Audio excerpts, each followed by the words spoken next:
like to entertain a motion to close executive session. I'd like to make a motion to close executive session. Second. Properly moved to second, any discussion? All those in favor? I'll entertain another motion to close the work session. I'd like to make a motion to close the work session. Second. Properly moved to second, any discussion? Hearing none, all those in favor? Thank you. Madam Clerk, would you call the motion? Good evening. I have to do roll call. Councilmember Rao. Councilmember Gums. Present. Councilmember Willis. Present. Councilmember Gilliard. Present. Councilmember Jackson. Present. Councilmember Khalid. Present. Councilmember Baker. Present. And also present is Mayor Bill Edwards. You have a quorum. You can show, Councilwoman Rogers coming to the meeting. Yes. Ladies and gentlemen, we have invocation by our chaplain, followed by the pledge of allegiance. You all please stand. Let us all stand. The office of the chaplain would like to introduce to Mayor and Council our second chaplain of the day, who's none other than the Bishop W. Michael Leach, the Apostle Overseer of Kingdom Life Church, whereby his church is in the heart of District 6. He is a strong supporter of the Honorable Mayor William Bill Edwards. Let us welcome Bishop Michael Leach.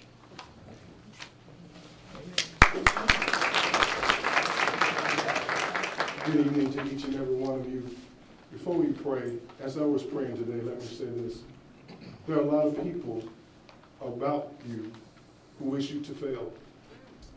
There's a lot of cities wish that you would not be able to make it, even from the old regimes. So it's your job, is imperative to stay together and not implode from the inside. Amen. And even let external forces break you apart. Amen. Because Amen. you're on the verge of something that's never been before. Absolutely. And when I pray, I believe it's going to be done. Amen. Amen. Say Let's that. pray. Say that. Almighty God, we pray for this body. We praise you and thank you for this day, that you've given us opportunities to appreciate life, to fulfill the missions that you have given unto us for peace and progress.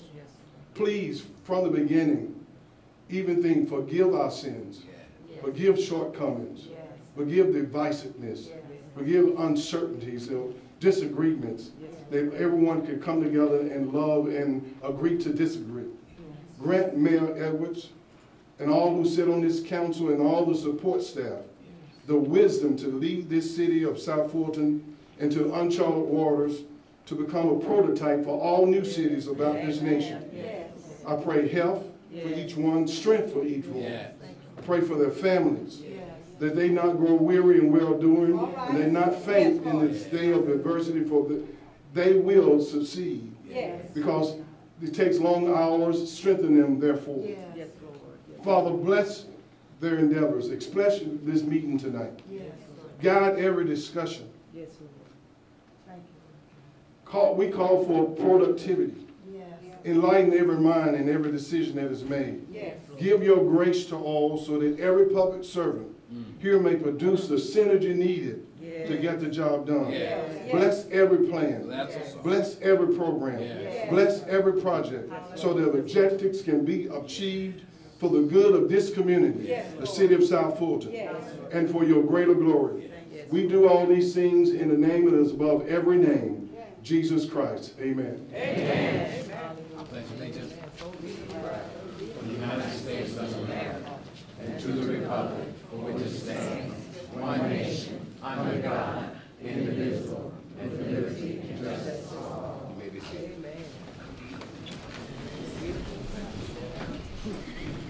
I would ask that if you have any cell phones, you put it through the off or put it to the side of the building.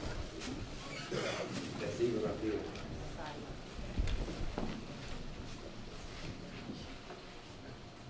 Madam Clerk? Mr. Mayor and Council, the first item on the agenda is the approval of the consent agenda. We have the meeting minutes from March 19th public hearing, the March 19th work session and regular meeting, proclamations, Susie May Appreciation Day, Bulldogs Basketball Appreciation Day, Renaissance Church of Christ Dedication Appreciation Day, Reverend Dr. Aaron and Mrs. Sheila Parker Day. And then we have the council request for approval to authorize the city manager to enter into an architectural service agreement with S&P Design Construction for the system schematic designs not to exceed $50,000. A request council to approve the city manager to enter into an agreement between the city of South Fulton and BAE Urban Economics to prepare an economic development strategic plan not to exceed $80,000. Request for council approval to enter into a second-year renewal with Microsoft Enterprise Agreement for a total cost of $260,909.60.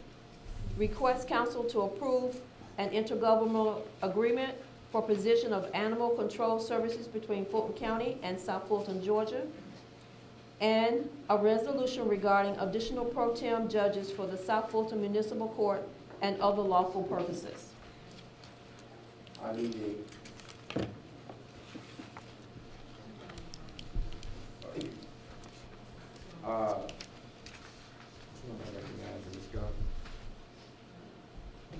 So I would like to make I would like to pull item AGR 2019-008 for discussion. Also, I would like to pull item AGR 2019-010 for discussion to the regular agenda. Okay, Ms. Julia. I would like to pull AG 209007. Okay. I'll entertain a motion. To approve the Mr. Mayor, before you, Councilmember Gilliard, where do you want to pull for the agenda or for another meeting? I want to pull for the regular agenda. Okay, thank you. I'll entertain a motion. I'd like to make a motion to approve the consent agenda as amended. Second. Properly moved and second, any discussion? Hearing none, all those in favor? That passes unanimously, Madam President.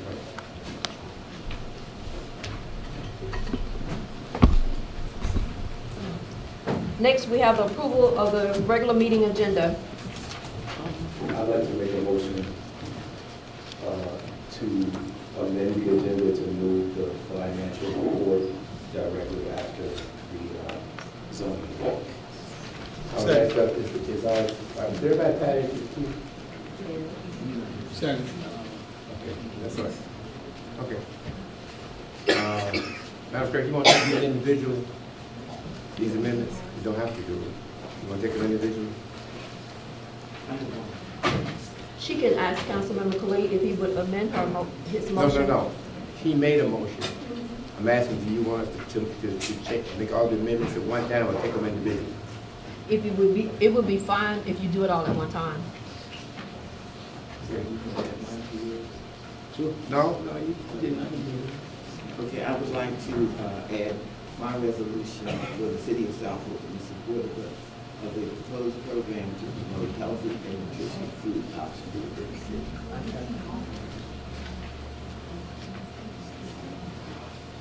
Any further? Yes. I would like to remove the ordinance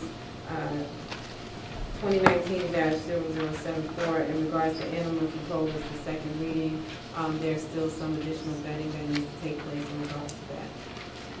To the April 9th meeting? April 9th meeting? April 26th meeting. Okay. Okay. Any further? I would like to caution you colleagues in terms of adding bulky things onto the agenda because it does not give the public an opportunity to see it on the regular agenda. So I would ask you all to be very careful as we go forward in terms of walking things. Ms. Gilliard? The only reason why I'm adding mine on is because of the deadline, March 2020. So I couldn't do it before. I'll entertain a motion. I make a motion to approve the agenda as amended. Second. Discussion? I'll call for discussion. No. We didn't add, simply. Oh, absolutely. There was a proclamation that should have been on from the last meeting that we didn't get on, and we want to do it tonight. Simply produce. Simply produce. It was an oversight. Yeah. It's, This that they had? Okay, did we? as a walk-on, yeah. Okay. Yeah, there is. Okay. Do we, So all council- those in favor? That passes, okay? The agenda as amended. Was that the motion to pass the agenda as amended? Councilmember Khalid made the motion, Councilmember Baker second. Councilmember Khalid accepted Councilmember Gilliard's amendments and Councilmember Gumbs' amendments. Okay. So yes, you just need to vote. Okay. Madam Clerk, go ahead.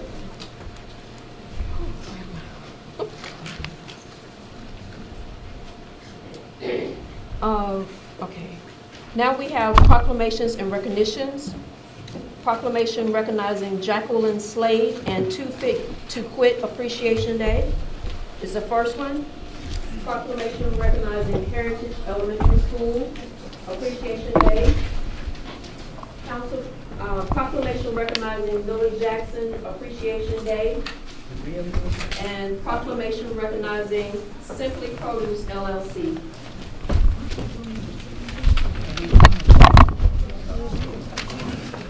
I'm going to they come down. Okay, y'all ready?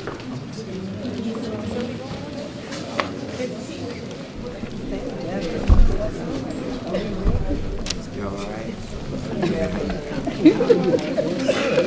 You ready? That's my guy.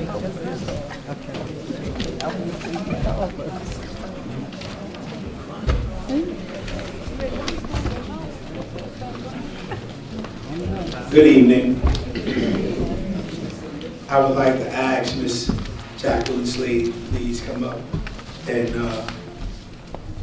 yeah, just come up for a second. No. We're going to bring up 250 quick, but I just want y'all to know who Jackie Slade is. So before we get into all the other pink and purple shirts, because she's just going to blend in a second. This has been a long time coming, and if you've ever come to any major event in the city of South Fulton, and even before we became a city, you've probably seen her and these illustrious young women out here bringing joy and starting every party on the dance floor. I would like to ask 250 to quit, please come up.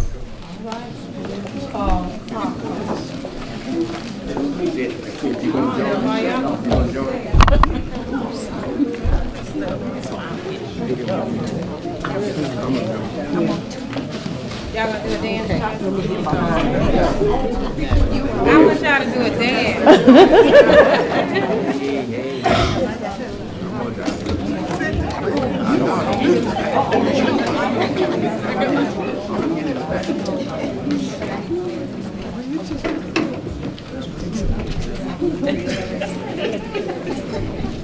Then we got them all, Mr. Committee.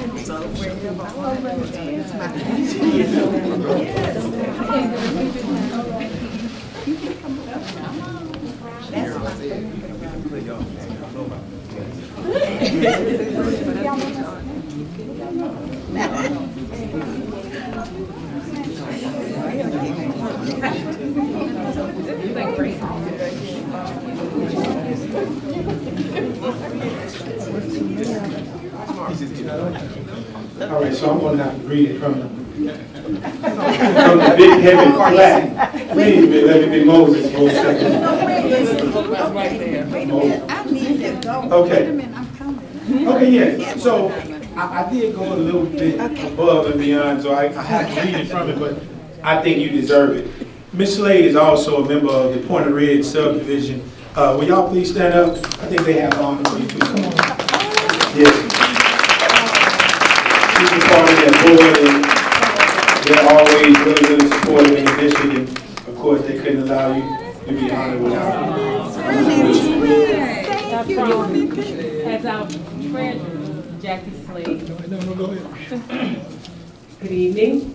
My name is Lynette Kamara, the president of Point Ridge, and as our treasurer, Jackie, the board, we wanted to let you know how proud we are of you and your leadership with your team and the great work and the cause you're doing. Thank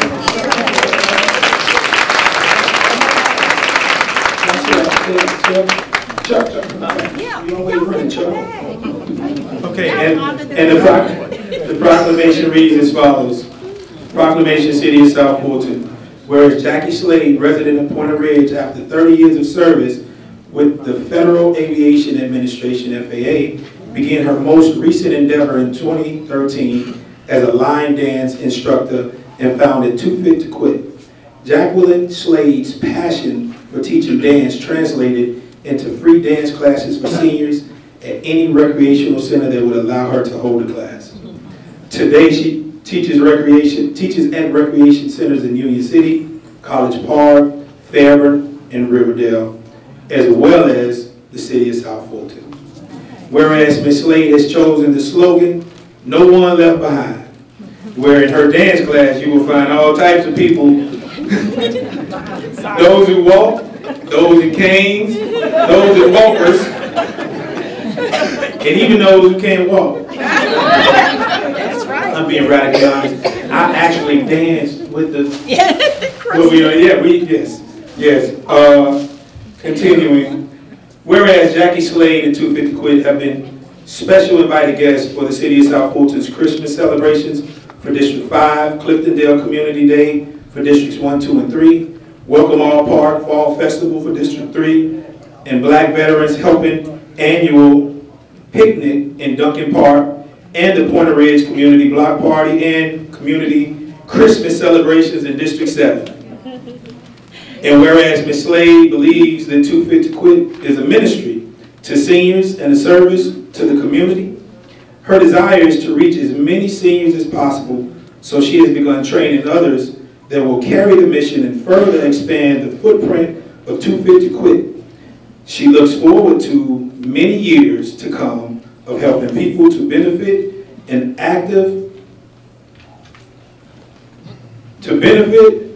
become active through line dancing and helping to create a sense of community. Now therefore be it resolved that the Mayor and the City Council of the City of South Fulton do hereby proclaim Tuesday, March 26, 2019 as Jacqueline Slade and Too Fit to Quit Day.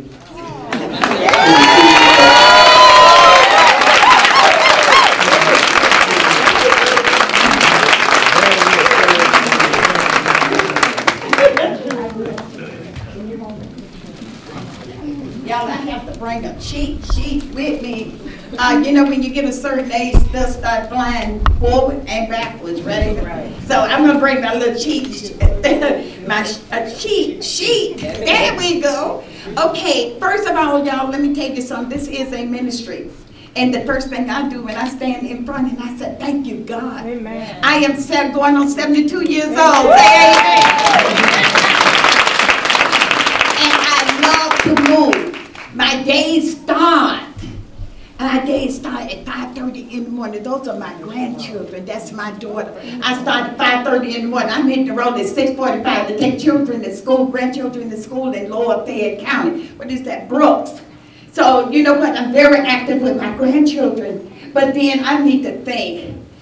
Ma'am, where are you? Hold your hand up. Thank you. To the council, y'all know I've been dancing at y'all places. Hold your hand up.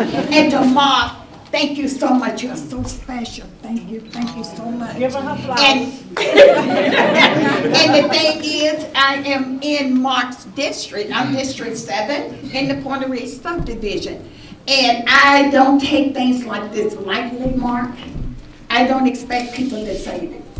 You know, I get a lot of things from God when He wakes me up in the morning. Thank you, Jesus, you let me make it through another day, and I'm still among the living. Amen. So I'm just so grateful, y'all. And my special, and after your thanks to my Point Ridge family, where's my real family? This is my daughter, my grandchildren. I don't know whether, he had to go to another thing tonight. But to my dancers, y'all, this is my family. It's dancers that travel with me every day. When I start started this ministry 6 years ago, I did not know where it was going to go. How about I didn't even know people would listen to me? How about I didn't know that they'll say, that old lady gonna dance, I will cut a rug for you. Tell them I will cut a rug. But what y'all don't know, it's not about dance. When you retire, I don't know how many people can relate. I retired 10 years ago. I was walking around in the world that said, okay, I worked with those people 30-some years. Where do I go from here? Amen. Do I sit and watch TV all day in my pajamas and realize it's 5 o'clock and you got the same pajamas? Oh, I'll just go back to bed. No. The reason for this is that you have to recognize this is another life, y'all. Ain't nobody trying to die. And this is another life, so you have to find connection. You have to find connection when you retire. I had to go around the corner, I volunteered, they didn't appreciate me, and I was like, okay then, you know what? God, the Holy Spirit told me, he said, seniors, there are seniors you need to, who can tell them better than you? You are a senior. So you can tell them how to get up and move. I got people that, I call them my haters. What she thinks she can do? What she needs to slow down? She gonna get sick. I ain't got sick yet. Anybody ever called me sick yet? I don't do sick, y'all. The flu was bouncing all around this year. I did not get sick. I don't do sick. So I get up and I move and I travel through a tornado to welcome all. Nobody was there but 3 people, and they said, oh, Miss Jackie, you came? And I was like, well, yeah, but let me tell you the funny thing. I started to go to Texaco and park under the shed. When I got there, all the other people told guys, I told you to keep going. So when I got there, he said, didn't I tell you? It started raining just as I got there. So you know what? If he don't tell me to stay at home, I'll stay at home, okay? So I do want to recognize where are my directors of my centers. Mr. A, you don't know what it is. Stand up. Mr. A is my birthday. I have 6 centers. Come around. I have 6 centers. I start with, I'm not at Fairman anymore. But I am at Ronald Bridges in Union City. I'm at Burdick on Monday with Mr. A. I'm at Tracy Wyatt. I'm at what's the other one? But anyway, yeah, I did say welcome all. So I'm all over the place. And my new addition this year, I got a new appointment. I had to start going up in the centers where people live, the senior centers. Now I'm in Atlanta with 2 classes. I'm in one in Fairman. God said, I ain't run out of seniors. He wake me up every once in a while and say, I ain't run out. I say, oh man, where we going now? So I know I'm traveling, y'all. I move. And now I just got another appointment in last month to the library, South Fulton on Black Shores Road. That's a night class, so come on out. Come on out and join me. So I don't get too much. I don't even get tired. But sleep, me and sleep don't get along real well. But I just want to, so I do want to thank my HOA partners. I am part of the Friends of the Library also. I'm active in my church. I'm active with my family, my grandchildren. I participate, y'all. I'm not a deadbeat. I do my part. Can't nobody be running around, you know, but if you don't stop, you need to help other people. No. I try to help everybody. And my dancers know, nobody falls. Nobody falls. If I find that somebody is falling, I'm right there to catch it. What's going on in your life? I also have the spirit of prophecy. I can see stuff if I'm around people. And then I tell them what's going on with you today. And then the next thing they know, I might slide them a little something. You hear what I'm saying? So this is free. For all of y'all interested, this is free. You come. Now bring a token. Now I do have a money jar, y'all. And the dances are free. But I do have my assistant. Come here, Regina. This is my young assistant, y'all. She helped me get energy. Woo! 20 years. Baby, mama's daughter. Oh, yeah, that's right, it's time for me to get with her. I'm sorry, Mom told me to do this. Mom said I could get this. Mom is not But one last thing I want to say. Yeah, there's no room for us to dance tonight. Listen, I'm on hush. I'm going to give you a token. Come on, Regina, start giving the council people. Start with Mark. I give y'all a token. Y'all want to know how we are? Yay! And listen, we will do a gala.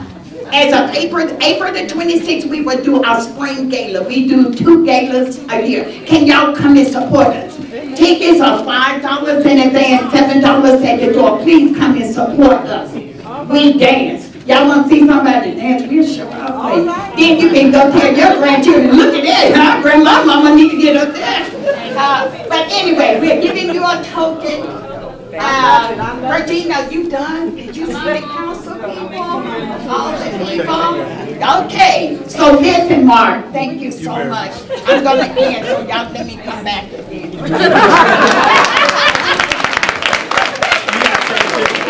I need Miss Pritchard to come up, please. You can take a picture, but I need you in the picture too. Yes, Linda. Very instrumental and very supportive.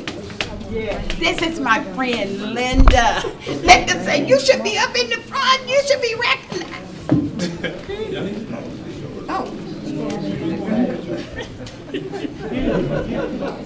Okay, now I have to take a picture. Here we go. Y'all come in for me. Come on, Mr. You got some steps too. Give us this side and this side. On 3. Right here, right here. Right here. Chicken feet. 1, 2, 3. 1, 2, 3. 1, 2, 3. Love it. I love it. Thank you.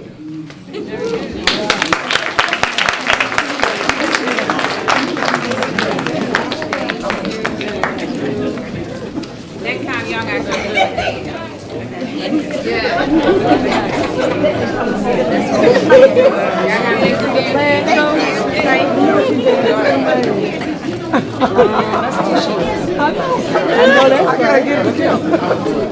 Okay, listen, y'all give me a moment.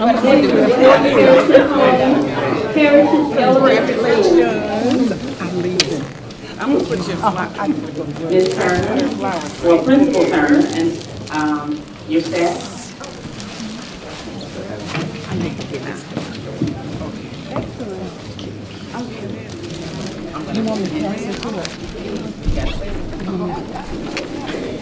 I had the opportunity to meet Principal Turner at Councilman Camus' event, Save Our Schools.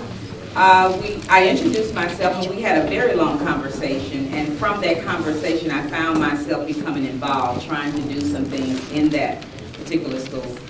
And I gotta say, Helen, I was jealous of you. I'm like, now wait a minute, where my schools at?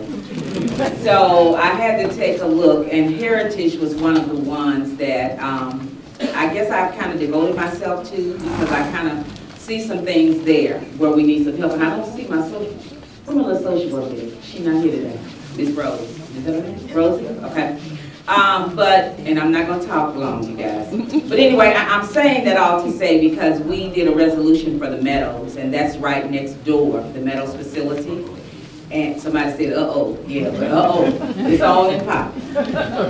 But, you know, we are blessed. And this particular school is a Title I school, and the children that go there, they need our help. And that community, period, we've had a lot of problems in that community, and they have embraced those things as far as the gang violence, a lot of things that have happened around Heritage. These teachers have embraced that. They have embraced the children, and you know, they've given them the love and the support that they need. But I'm getting ready to read the proclamation. Whereas Heritage Elementary School is a Title I school located in the Achievement Zone Learning Community of Fulton County Schools. And whereas Heritage Elementary School consists of 473 pre-K through 5th grade students, of which 98% are African American. And whereas Heritage Elementary School was recognized by the state of Georgia for being a high progress school and being among the top 10% of the state's Title I schools, making the most progress in improving the all-student group over 3 years on the statewide assessment.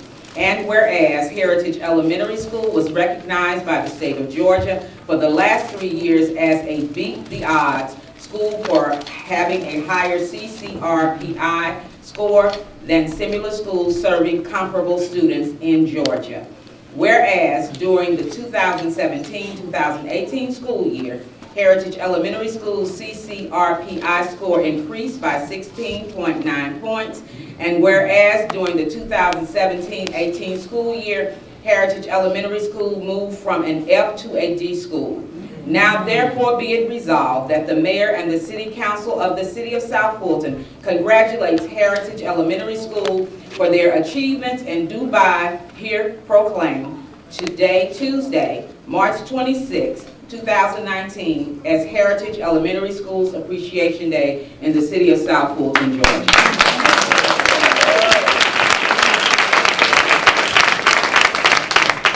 Thank you, Councilwoman Johnson. I told her not to give me the mic, but she did it anyway.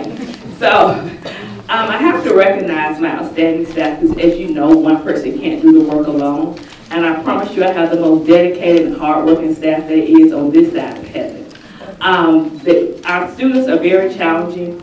I would say that we have the most challenging students in Fulton County. Our mobility rate is over 75%. And most of our students come from Godby Road and those apartments right behind. So, but every day they come ready. Our staff meet them and greet them and really trying to change their mindsets because we know that if we don't, we know the outcomes for kids. Yes. So again, we are dedicated to this cause. Although we've seen steady increase, but again, our challenges are great, guys. And we accept any type of support that we can get because you can imagine because of the state of a lot of my parents, they're just not able to be involved at this time.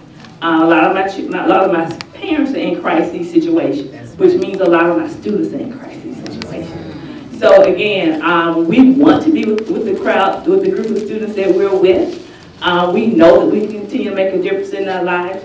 So I'll just ask you all to continue to pray for us when you get down on your knees, that we will continue to experience the success that we're having. We have milestones coming up, and we're looking for great things out of our students. So thank you for this recognition.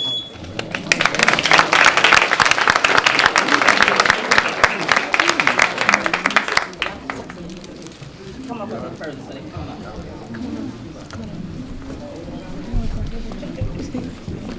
Oh, here.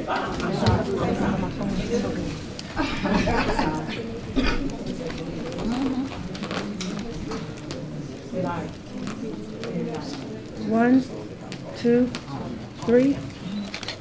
1, 2, 3.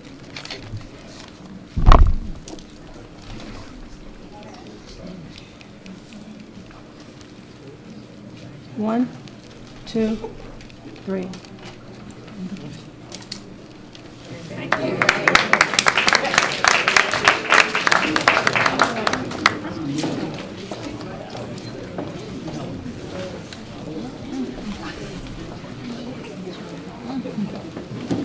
Our next proclamation is recognizing Millie Jackson Appreciation Day.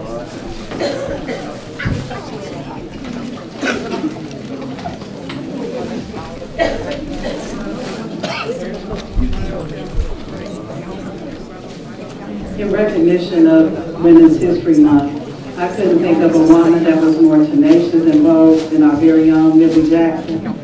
So I wanted to bring you up and recognize you.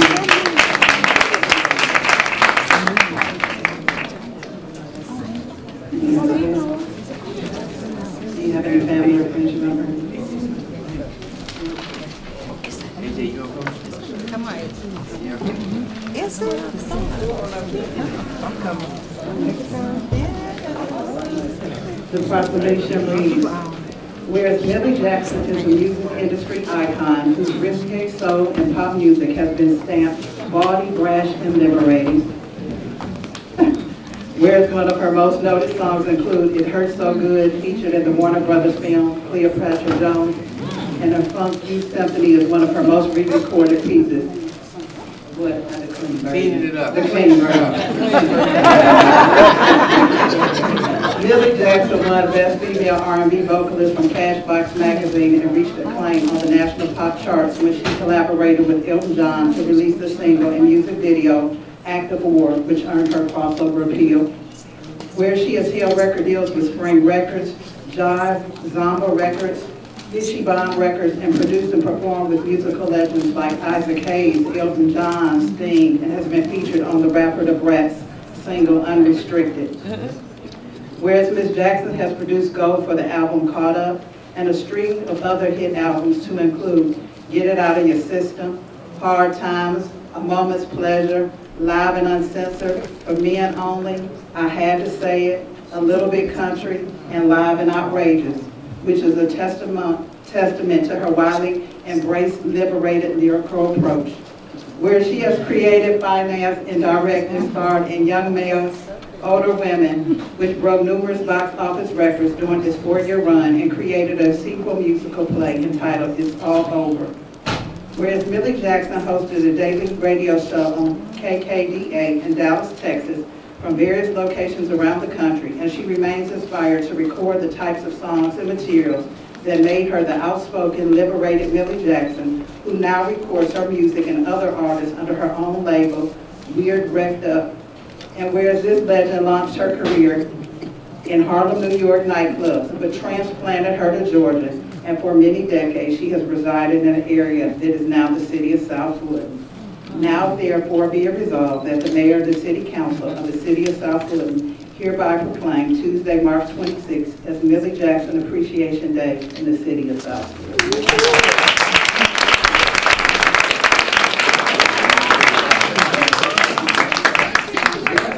We want a song. Come on. Let me say something. I'm gonna be nice. I'm sure.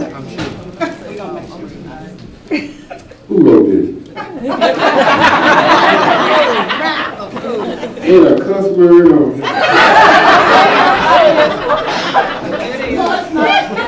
No, it's not. You couldn't even pronounce the song correctly. That's okay. When I was 4 years old, I remember Millie Jackson. But this is, you know what? This is the second proclamation I've been involved with with the county. Remember? We gave you a proclamation. You're getting old. Was that the one down Don't worry about it. It's in Hall, yeah, downtown. Oh, so that's why y'all wouldn't let me say nothing. Hush, hush. Anyway, thank you so much. This is an icon in our community, and it's somebody that we need to praise and do it today. So, I don't care how much you cuss, you will be my friend, okay? I like that album when you sitting on that. I don't, oh, bye. Let me let you talk now. Go ahead. The album you say you like. Don't do it. Was there anything I was doing on that album that we all don't do? No. Let it go, Millie. You're right, I'm just real. I mean, is there anyone here who goes to the bathroom without sitting on a toilet?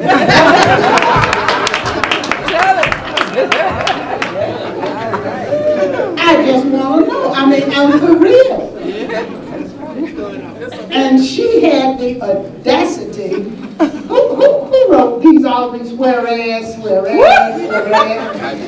You did that. But there's one you could have left off because it was wrong.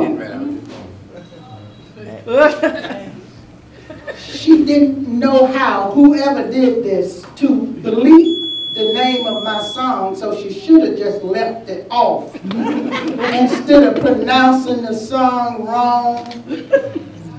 But I'm going to be nice. Thank you, Millie. I'm going to be nice. I'm not going to talk as long as...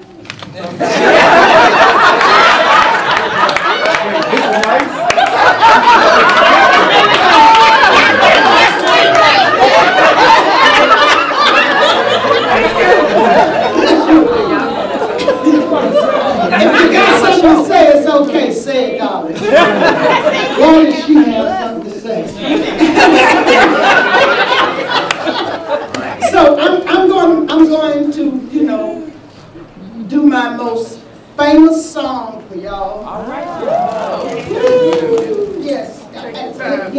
I'm going to do my most famous song for y'all. In memory of this, I'm just going to say, thank you.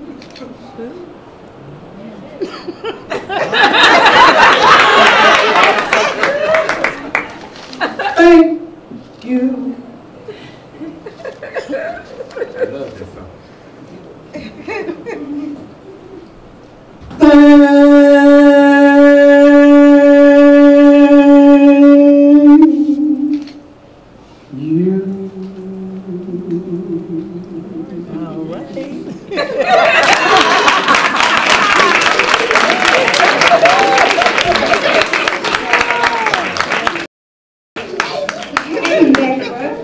So, I am your councilwoman, you know that, and you give me a hard time all the time. I do not. But she is a fox, isn't she a fox?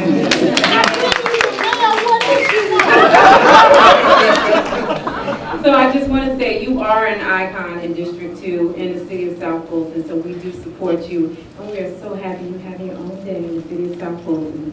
So hang that up somewhere. And when I come to your house, I want to see it. I'm going to have to take something down. Congratulations. I bring her mail because the mail, you know, nowadays they done forgot how to deliver mail. So I get more of her mail than I do my own mail. So I don't know if she get any of mine. I don't get any of her mail. You don't get any of my mail? I bring her mail. I take the time. I think she should have her mail. Congratulations. Look at me. I'm going to take it. Look at her smiling. 1, 2, 3.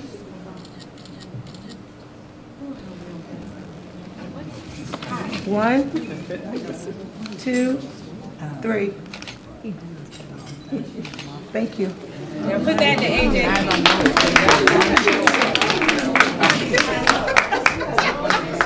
No, we're going to be on here. 18 probably told me. Oh, that's his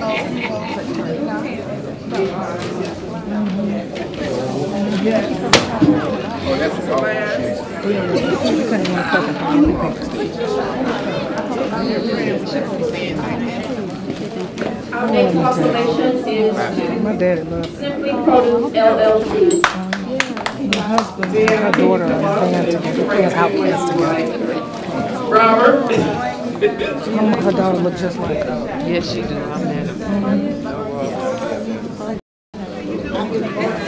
Off of Old National. And so we begged, the community begged and asked her to please give us an opportunity at 3375 Roosevelt Highway. The store opened a bar with numerous affordable selections.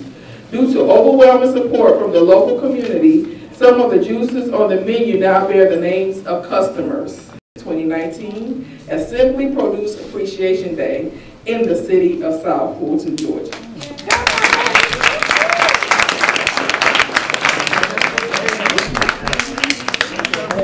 I heard that part about the 46-year-old mama 5, right? I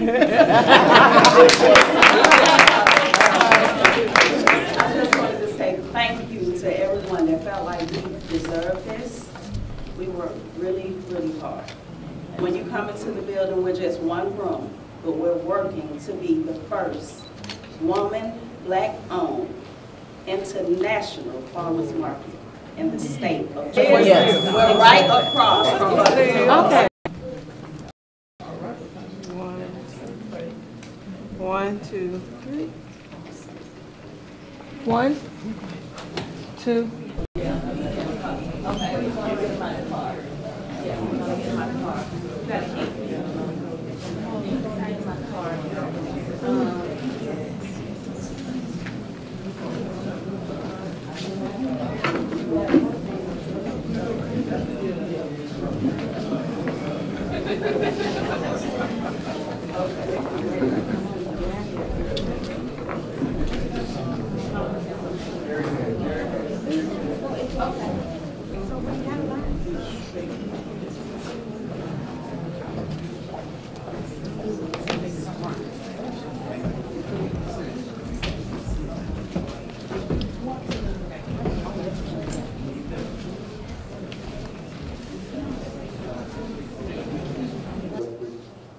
What are we gonna do? The property owner of that property is not the voters. The ticket supposed to go to the property owner. The property owner is Candace Revenant Gayla Dillard. She's a surgeon. Her husband's a commissioner in Rockdale County. It's public record. Why you don't cite them the ticket so we go to court and we can fix the issue about the loose horses? I'm tired of fixing the fences and it's on me. Thank you.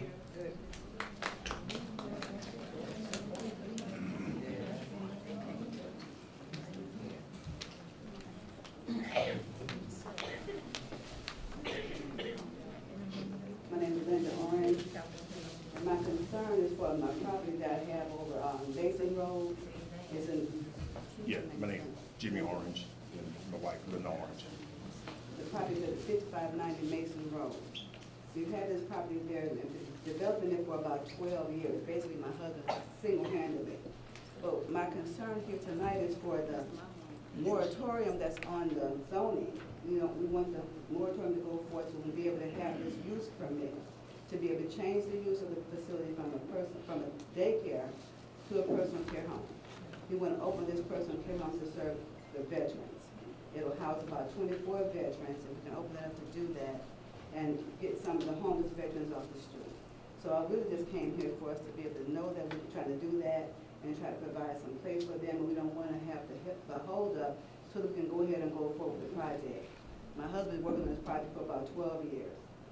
There's nothing old on this property. We have zoning already for adult daycare, and my understanding is that a personal care home is the same type of zoning, but we have to have a use change permit. So we just request that go forward and let us do what we need to do to be able to make this thing happen. And that's it. Okay. Thank you. Pardon me? Yeah. Like I said, I've been working on this project for 12 years, and you know, just believe and trust in God. Debt free, as my Pastor Crefeld always said.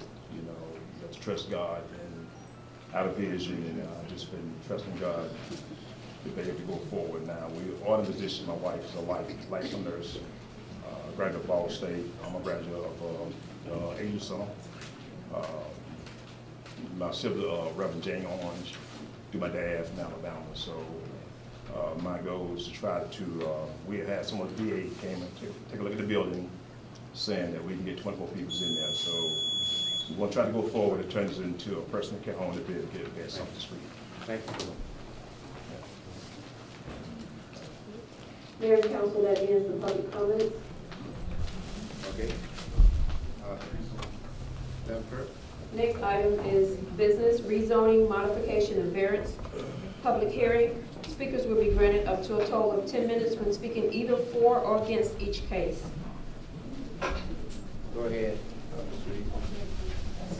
Greetings, Mayor and Council. The item before you is a rezoning for property located at 8140 and 8160 Williams Road. The property is currently zoned AG1 and M2, have a split zoning. The applicant is asking to rezone the property to have one zoning, which will be M2 collectively. The property is surrounded by majority industrial properties. Thank you. The property is zoned majority around industrial properties, as you'll see on the drawing. There is M2 zonings surrounding the property. And identified in red, you'll see that the parcels are split by two zones, AG1 and M2. Even in Fairburn, those areas are zoned industrial as well. There is a single-family structure nearby, but those structures are vacant. So there is a total of 12.44 acres on the property. Currently, there's 2 vacant single-family homes with 2 accessory structures. The site is proposed to have 322 12 by 55 parking spaces for the sake of industrial parking. There will be 1 curb cut on Williams Road, and there is 1 MARTA stop that's 0.3 miles away. So this is the ingress road from McLaurin Road, existing single-family dwelling, you can see. I would like you to pay attention to the conditions of the road. There will be a condition where we're going to make note of that. So the site is currently split into 2 zonings I mentioned before, AG1, which is agricultural, and M2, which is heavy industrial. Property is, or proposed to be used for additional shipping containers and truck trailer parking. As I mentioned before, the property is adjacent to other industrial manufacturing sites, which this area is transitioning very heavily into industrial. Those are some zonings that has not yet come before to have those changes made yet. Most of the property is on M2 mentioned again, and the proposal aligns with the comprehensive plan, and it allows for there to be industrial use for that site. The Planning Commission recommended approval with 3 conditions. Pave and improve Williams Road for the standard detail 301, which is from the proposed entrance of McLaren Road, and then add a 5-foot sidewalk with 2 feet of grass strips along the frontage of Williams Road to connect to the sidewalks of McLaren Road per the standard detail of 308. And lastly, we're asking for them to dedicate 30 feet of right-of-way for the center line along the entire frontage of Williams Road. So those are the conditions that we are asking for. Staff also recommends approval of this item. Okay, before we open up the public hearing, for the record, Madam Clerk, staff's recommendation is approved. And the second question is, does it fit our land use plan? That is correct, sir, it does. Those are 2 things I always be asking as we go forward. So for the public information. At this time, I'll open the public comment.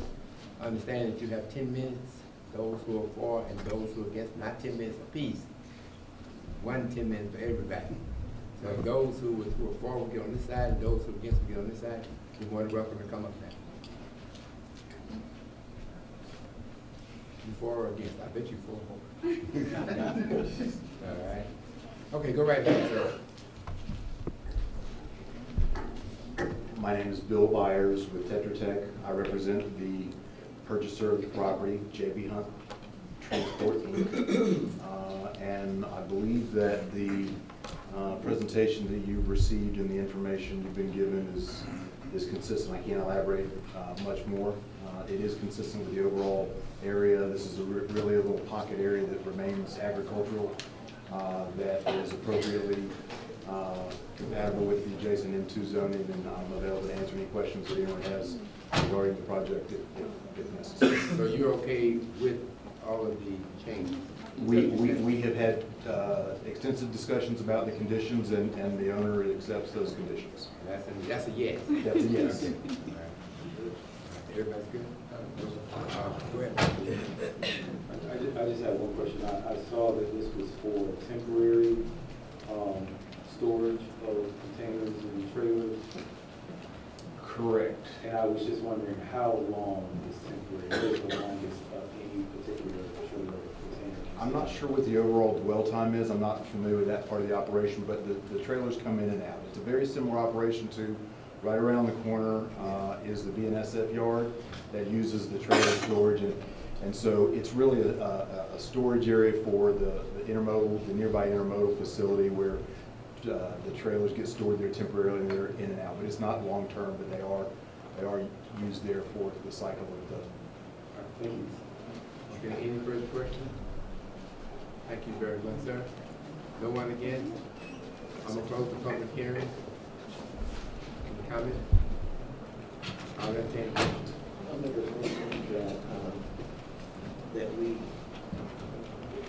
I'll make a motion that we approve C-1801 in accordance with staff recommendation. Been properly moved and second. Any further discussion?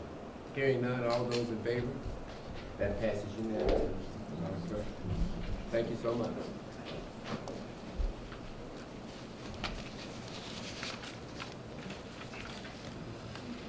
The next item is a resolution authorizing the city, no, I'm sorry.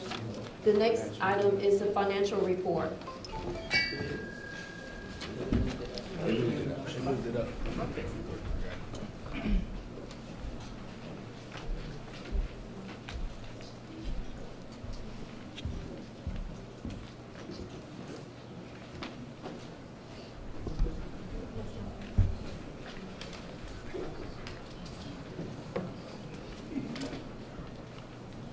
Good evening, Mayor and Council. This report I'm giving was for January, but we didn't have time and you requested that it be repeated. There will be another report that is for end of February, but this is for February. It's more of capital needs. So we talked about current situation. That's from January up to now, everything that is here has not changed. So preliminary 2018 audit is yet to come, but so far we know what is the outcome will be there. And we will be having a small shortfall of about $3 million. That's the audit that is about to come. The deficit loss of 2017, you know, we have a shortfall of fund balance about $6 million. And the 2019 revenue have to be modified down by $3 million because there is that insurance premium that Fulton County received is $5.6 million. They are not giving us our share of $3 million. So 2019 revenue is down by $3 million. The City of South Fulton does not have sufficient cash to fund all amended requests received so far. Those amendments that will come, adding up to $7.8 million. Because almost all of these ones are not in the 2019 budget. Unless we find external or we refinance or we borrow money out of all those $7.8 million. But if we remove that, regardless of the $3 million that we are short for, we have enough money to take us up to the end of the fiscal year 2019 September. So this is the summary of 2018 actual was $50 million, that's on the revenue side. And 2017 actual is $11 million. And expenditure 2018, $54 million. 2017 expenses were $18 million. So net of 18 is about 8.3. And net of 17 was 6. This is fund balance. It's not to do with cash flow, it's fund balance that we had short for when we started. As you remember, we had to borrow money. So what we received was less than what we spent. Should we accommodate every capital project that we have? That's much of the summary of this chart. If we accommodate those ones, we will need to have to borrow $3.9 billion. If we can accommodate all the expenses that were not budgeted in 2019 that are out of operations, we will need to borrow $3.9 billion. If we don't need those capital projects, we don't need to borrow a penny. But it depends on how important are those projects. How do we want to meet those capital accommodations we have to find because of the need of the service. Then we have public safety building design, which I think will be in the report that is to come. Again, this is a new need. Public safety will need a new building.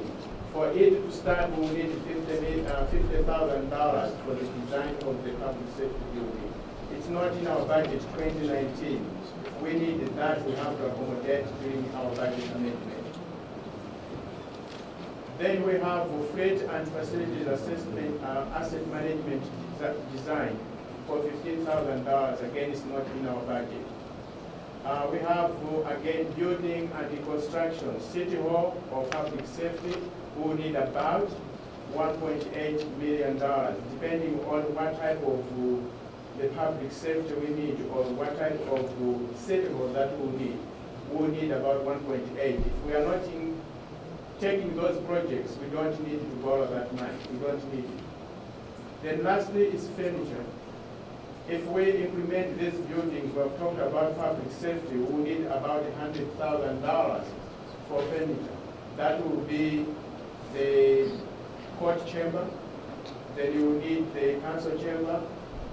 Again, we will also need offices for the police. We will need about $100,000. If we don't build that or we don't have that building, we will not need to have this $100,000. It's not in our budget. So the total amount of needs in the capital projects were about $5.9 million.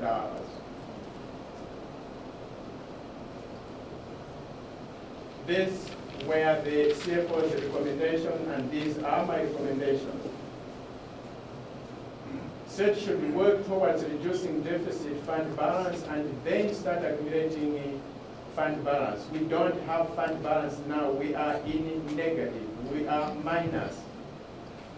The city ordinance prohibits borrowing to finance operations. That any borrowing should be done only for capital projects or in case of emergency. That's the need of having rainy day funds, or that's the need of having fund balance, or that's the need of having contingency. We don't have contingency. We budgeted contingency only about $100,000. We committed $20,000. We have only $80,000 in contingency that we can use at any time we need, which is way less than 0.5% of our spending budget. Recommends that only essential capital items be funded in 2019 budget amendments, which will be on the 23rd of April next month. And all operational requests be funded through 2019 budget transfer or postponed up to 2020. Our 2020 budget will be starting next month.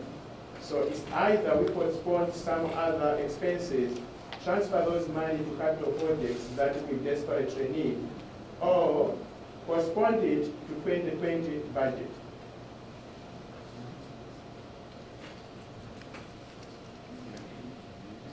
Are you paying, sir? No, that was the redoing of the 20 January report. So there is a report for February. Did we lose the period?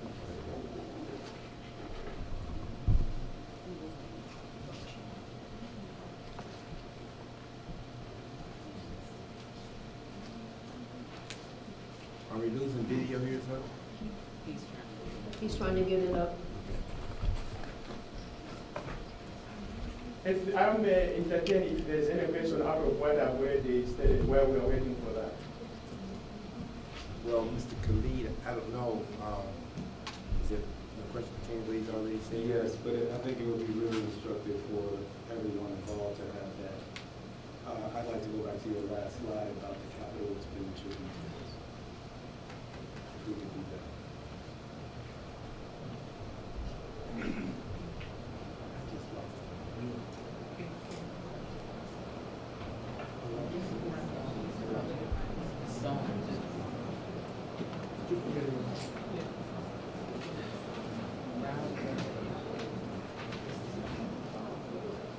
It was up there. I got it now. The internet. Yes, there it is. Could you go back to that one slide, please? Yes, right there. That would be great. So, Can you make it bigger? yes, sir. All right. I'm gonna start from the bottom and work up. The equipment acquisition, there's like $982,000. It's almost $1 million. What is the loader and the extricate equipment? Those one were for public works. Okay, so my question is, we pay a lot of money to Jacobs every month. We pay $516,000 a month. Right, we pay $500,000 a month. That's But correct. I thought, correct me if I'm wrong, Mr. City Manager, but I thought one of the reasons that we went with Jacobs is because they had their own stuff, and we weren't gonna have to buy stuff. So I'm just confused about that. So I think we only pay Jacobs for the transportation-related activities. You still have general services activities under Public Works. So I'm sorry, I'm not sure exactly which item you're talking about, but that's one thing is that you wouldn't, Jacobs is not the end-all, be-all to public work-related expenses. And all of these things that we're buying, they will be ours. Yes. We'll keep them, do we have a place to store them? To my knowledge, yes. The road on the, shouldn't be there because the entrance moved it. We were to use to buy that, but we moved the money to Jacobs. Okay, moving up to the next item, the $1.8 million for City Hall / public safety. Is that for the building on Old National? As of now, you have not yet decided you are building a City Hall. So that's the money that is to be to accommodate public safety building. Okay, and if you are going to build the City Hall, I would not recommend you to borrow money in this way because that would mean we are using cash to build the City Hall. You can't use cash to build a house. We will have to borrow it for a longer period, maybe 20 years or 30 years. Okay, I think there's a little confusion. Yeah, I don't think we're 100% representing all of those costs. So that 1.8 million, I think staff was tasked with just providing various items that we need to consider for the mid-year budget modification. One of the items that came forth is a temporary city hall. I think we discussed an item that came to us in executive session before. Since that time, council has identified that that's not something we be taking on in FY19, so that is not a consideration. I think he's just giving a summary of all of the potential things, but that would be stricken. So if we were to take that out or dramatically reduce it, because I'm assuming that we wouldn't even need all of that this budget year, would that free up money for some of these places that are in the red? So 1.8, we cannot completely remove it because to have public safety on the Old National, we need something. So we need, it may be 1.4, it may be 1.2. Okay, I just think that might affect our bottom line in some other places, so maybe we just need to revise that number. The GDOT match and the LMIG match, neither of those cover the sidewalk completion down Old National, and I'm just wondering. We have the public safety director here, he can use, yeah. I just want to make sure that we pay for that, because I know we went back and forth with Fulton County about who was going to pay to finish those sidewalks.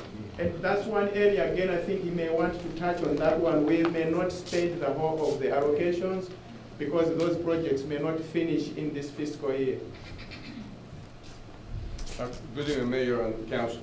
With regards to GDOT match, $80,000, if I'm not mistaken, that was allocated for right-of-way acquisition that we committed for a bridge that General DOT was going to do. And it'll make 20% grant for $560,000, and it's for the 30% match for it'll make for 2019. All right, so I want to make sure, because we have all of these asks on here, I just want to make sure we have taken care of our sidewalks, that issue is resolved. If there's any money that we need to pay to finish the sidewalks on Old National, I just want to see it in this list of capital budgets. And I'm going to yield to Councilman Baker. If I could respond to your question, the funds allocated are directly for LMIG funds for the 30% match. It's not 20% match, 30% match, and the other one's committed funds, $80,000. The funds that you're requesting is the match for the second phase of Old National Highway, which has federal funds and requires an 80-20% match for the right-of-way, utilities, and construction. So what is the cost of that, and has that bill been paid? That's what I'm going to ask. It was not resolved. We have funding issues to resolve with Fulton County. The design of the project is almost final, it's in the final stage, but we are in need to complete the design, to start the rights-of-way acquisition and the other phases. So we'll have to get up front the estimated cost to continue with the current phases. So I'm going to yield to my Mayor Pro Tem, but I would like to just see that included on the list until we know that it's being paid some other way. I want to make sure that we're including it in our budget. So I think just for note, council members, we'll be sending Fulton County a note regarding this tomorrow, an official letter requesting them to pay for this item. Before you include it in the city's budget, though, that is the responsibility of Fulton County. They have received federal funding, they've allocated the funds, and we believe from our communications that they're willing to do so. They just want the notice from us. I'll personally be providing that in the morning, But I will tell you, I don't think it's a great practice to insert funding into our budget considerations that they are on the hook and rightfully responsible to pay for. I would just kind of highlight that. And Mr. Lee, it's not the only budget either. Yeah, there are a couple of It's all right in that. Right. So, thank you, Councilman Lee. So, my concern actually is twofold, partly to you. Last time they came before us, they advised that the design phase would be complete by 2019. Is that correct? That's correct. So, do you know, so that could be after this, when they said 2019 for the design phase, they're not taking into account our budget year, meaning FY19. They mean the whole year, correct? Yes. Okay, now, the second part of that question, Mr. Donald, to you is, I've had several constituents who have been concerned about these sidewalks on Old National for several years, and they contend that these sidewalks should be fully funded, and we should be responsible for that 20%. I know, Mr. Venezuela, when you worked for Fulton County, I used to say the same thing directly to you. But now that you work for us, it's important that you understand my position, and we take that back. The position is, this was a federal project that was fully funded prior to us becoming a city. And if they don't do what they're supposed to do with those funds, they would be, actually, they have to respond to the federal government, because they took that money. You understand what I'm saying? They took that money to do those funds, and they should be fully funded. And if there is a different or alternative explanation of that, please just say it for the record for the people who might be watching this. So no, I think I sent you guys a memo about a week, maybe 2 weeks ago, specifically about this, and it highlights all of those details. We believe that the county is required to carry these out. The match has already been encumbered and appropriated by them, and the money from the feds has been allocated. And so we believe that they should provide that. I think in my notice, I think I noted to you on the other issues that we've been negotiating with the county for, we did not include those in there. And so we sent a separate notification, but we 100% agree with that. I think that was my point to Councilmember Khalid, is that those things have been allocated and encumbered, and this is a federal project, and so we would not be the people liable, they would be, and so we're compelling them to take this on, not only for the sidewalk, which I know, that's your district and you're concerned about, but it's multiple transportation projects, correct, Mr. Valenzuela? Right. It's more than just that. And with that being said, thank you. I just wanted to, for the record, this is a big issue on our end, but I just want the communication to appropriately go from what you're saying to our CFO, because if he's showing that split, that 80-20 split in our numbers, our public is going to think that, okay, we're even behind further than we should be. Right. If I might clarify something that you stated, just for the records, Fulton County doesn't hold the federal funds. All the projects that will lead to whatever phase it is upon reimbursement. So Fulton County or the city will have to upfront 100% of a particular phase and then request reimbursements of 80% of that phase. Okay. So let's ensure that we don't mix that. Thank you. Thank you. Watch my clock here. So moving on up, I see that there's about $250,000 for police vehicles, but then I see another $500,000 for various department vehicles. Do you have any detail about what those are? So there's $225,000 allocated for police vehicles. No, I get that, but what are these other vehicles? These are 7 vehicles will be for public safety, and those vehicles are not yet to be bought. They have been put on hold. The city manager put a hold on those ones. So that money is still there, $125,000 for those vehicles. They were supposed to be for public safety and the public use for the city hall, but they're on hold. So we have $165,000. Okay, yeah, just whatever they are, I would like to see a little detail on it. And then lastly, save the worst for last. Merck Miles, yes. this is more of a comment, and then, you know, our council can talk it out, but I'm not sure why we are keeping that facility open and why we're paying like $500,000 or however much it's going to cost. Because at this point, everyone in the city is supposed to have their own trash service. So I don't understand, like, we did this whole contract, like I don't understand why we're paying to keep that building open. What are people taking there that they can't get collected? And I don't know, maybe we need to look at that sanitation contract, but I just don't understand why we're spending all of this money to keep this facility open if everyone is supposed to get trash picked up at their house. I would defer that. Mr. Donner, do you have any comment before I say anything into it? Well, no, I'll tell you, I think what we have heard from residents and what we believe we've heard from council is that this is a service that we want to continue. And so as such, we have made preparations to be able to do so. So now that $500,000, I believe that's what Mr. Malazzi has identified in the budget as the cost that would be available through the modification. I believe that Mr. Valenzuela, as you've seen through the documents you have in your packet, it will be much less than that for this year, and our model would be much different than Fulton County's. So instead of having running Merck miles at a deficit, we believe that at a minimum it will run at even and potentially might be able to be revenue generating. But remember, our model is much different than that of Fulton County. So our effort is to be able to take it on as of April 1st, whereas the county will stop making those services available on March 31st. And so that is simply following what we believe has been the will of the council as well as the outcry of the public.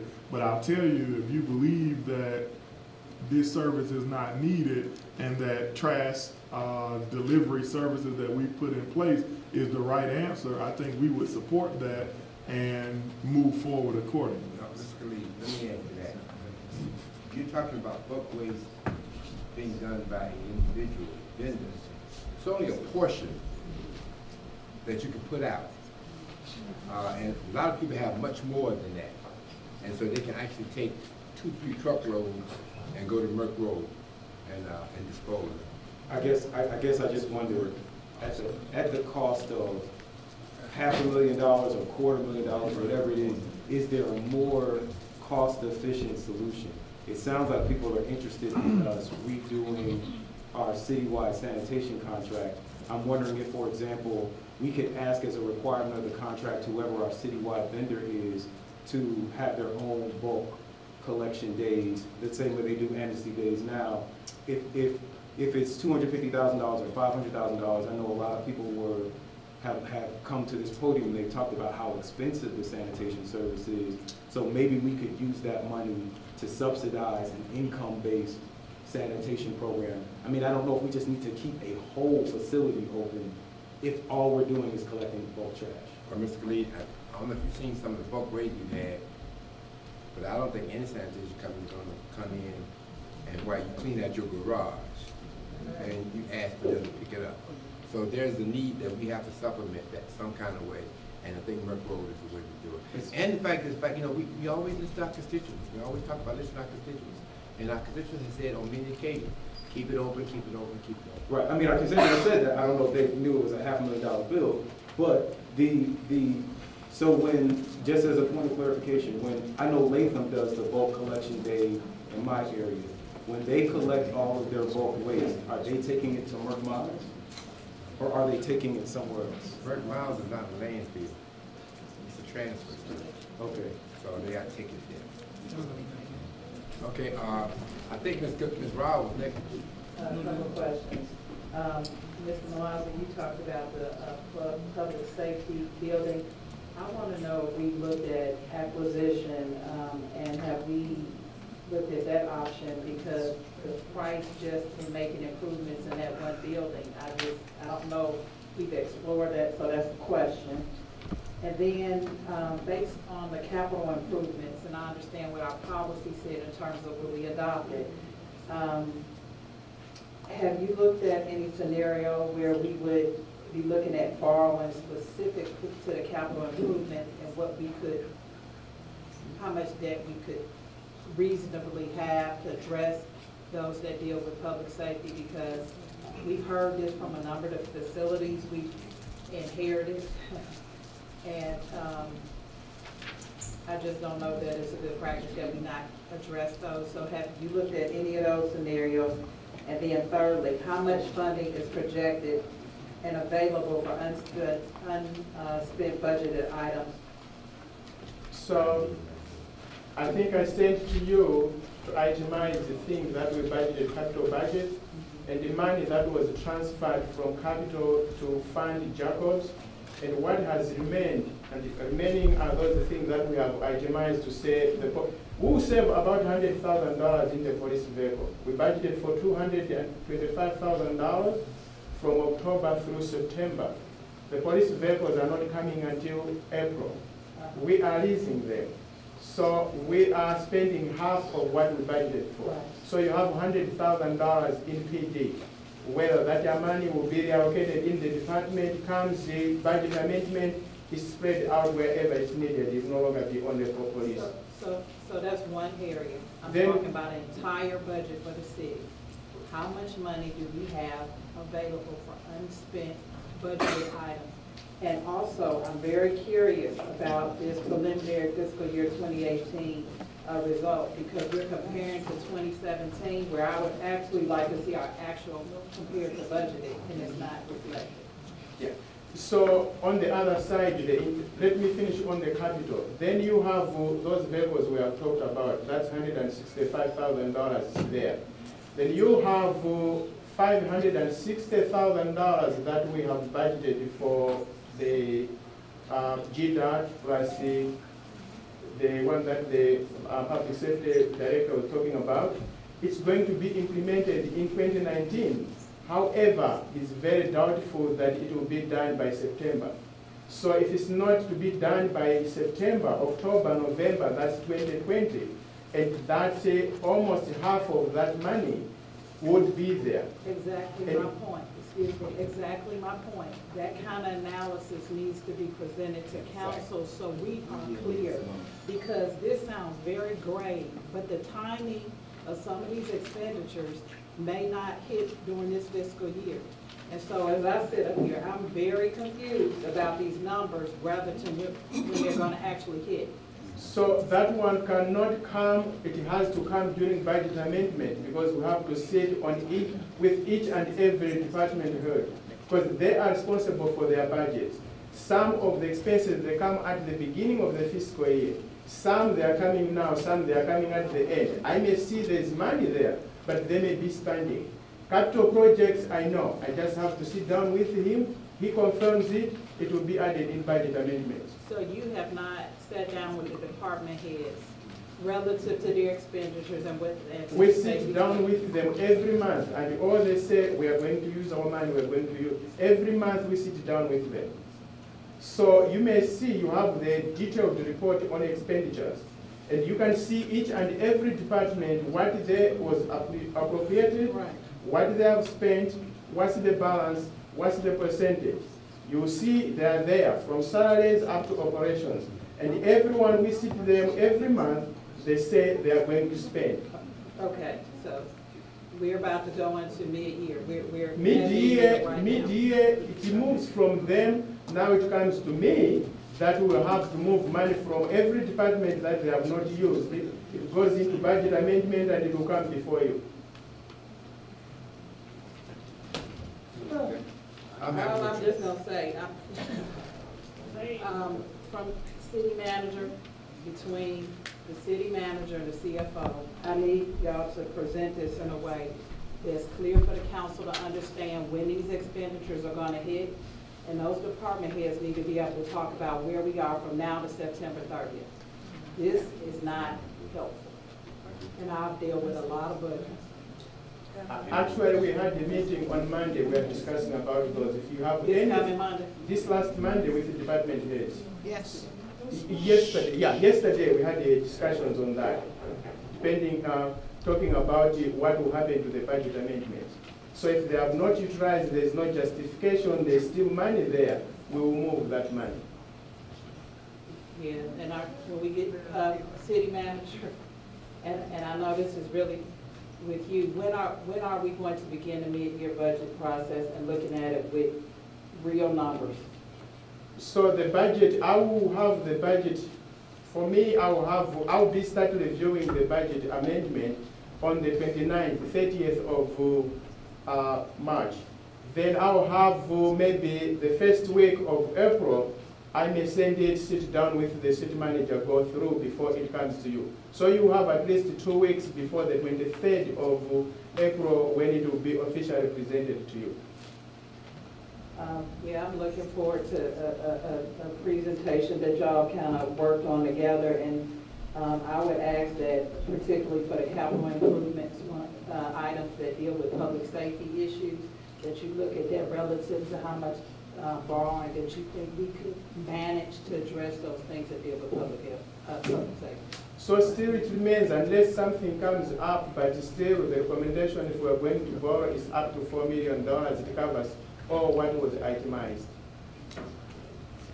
That's worst case scenario, right? That's worst, yeah. That's so I want to understand it versus actual, like real numbers. Thank you. Mr. Malazi, now the city manager earlier today talked about bases and who should be on what base. Now I'm on the CFO base, okay? And I just don't understand, because I asked last week for budgeted items and expense items that had not been expensed. And I understand you have to do true-ups, but at any given time as a CFO, we should be able to come to you and say, as of this day, what has been budgeted and what has been expensed. That's Finance 101. So I gave that information you have. I gave that information 1 week in advance so you can say, as she has said, I gave it in departments. Departments are still using them. They're still expending them. You have what was budgeted, what they have spent, every department, and what's the balance. The thing that I can say clearly would be capital projects, because most of those ones, they are there. If they haven't done now, they may not do it. If I hear from the public safety that we may not spend this $560,000, then I can say, yes, we cannot spend it, but don't take it all. At least there's $300,000 that we may use it. But for the departments, until they say they are not using it, up to the mid-year. Okay, so a year ago, I talked to you about capital projects and capital financing. And so I have yet to see a plan for capital financing to handle capital projects. So what we did last year was we went to every department. They gave their wish list, but we didn't have enough funding. And we were yet to go about the paying off of what we had. So we paid off. Now what we have is where we are talking about long-term funding, not the TAN.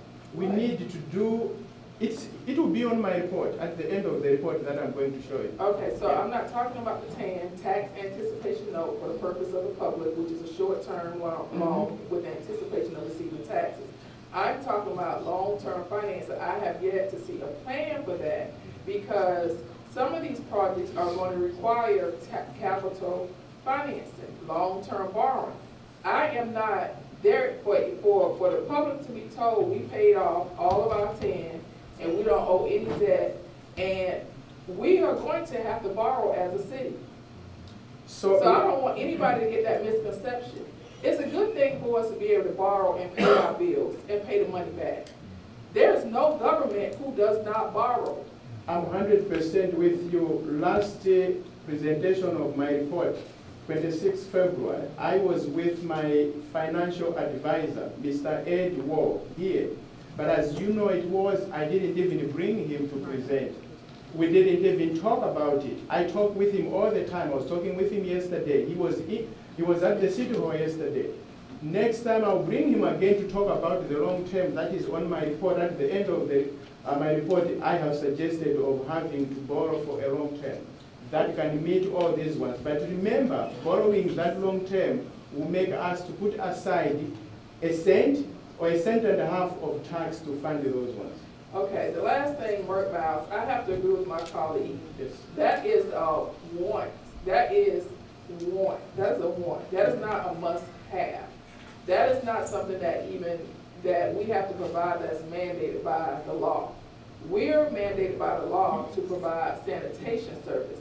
Now, I'm in agreement, and the mayor and I are co-sponsoring the sanitation ordinance, so I need people to come and support it. We're bringing it back for the RFP to be put back on the street so that we can, solicit a single sanitation provider to make the price comparable or affordable for the entire city, not just for certain subdivisions. And it will include all-inclusive services. But the Merck Miles, if we can't afford it right now, that's something that we're going to have to reconsider. I want it too, but if it's something that we can't afford, we have to look at our priorities. And I think public safety was one, I think parks was one, and Merck Miles does not come before all of that.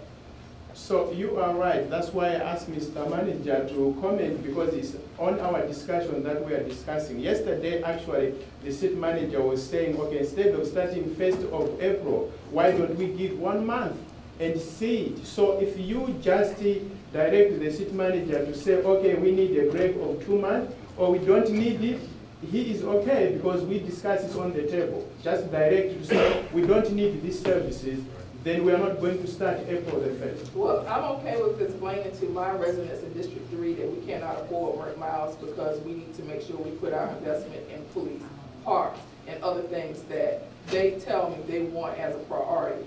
So if Merck Miles is driving us in a deficit, then we may need to, as a council, reconsider that. So can we have a voice maybe from you that whatever we are doing during the budget amendment, that 560,000 should not even feature into that, so we can use that money for other services? Okay, all right, no. Mr. Baker? No, it's Gums. I yield, but. Okay, Ms. Gums, my computer, this saying totally different. Actually, I was in the queue. Khalid yielded to me, but I still was in the queue. I thought you were. I was. Yeah, well, Ms. Gums, let me go to Mr. Baker and then we'll come back to you. Go ahead. I reserve my comments for executive session on real estate. Okay, good. Go right in. I just can't remember. Was there a study or anything done that shows whether or not we can financially afford Merck Miles? Did we kind of show the numbers of how much everything will cost, and if we can't afford this? Anybody? There was nothing Fulton County told us to say we are stopping operating come April 1. If the city of South Fulton is interested to continue, we are stopping. So the only thing that has been done to improve there, it will cost us less than what Fulton County was operating, and I'll defer that to the Public Works Director, because that project is under Public Works.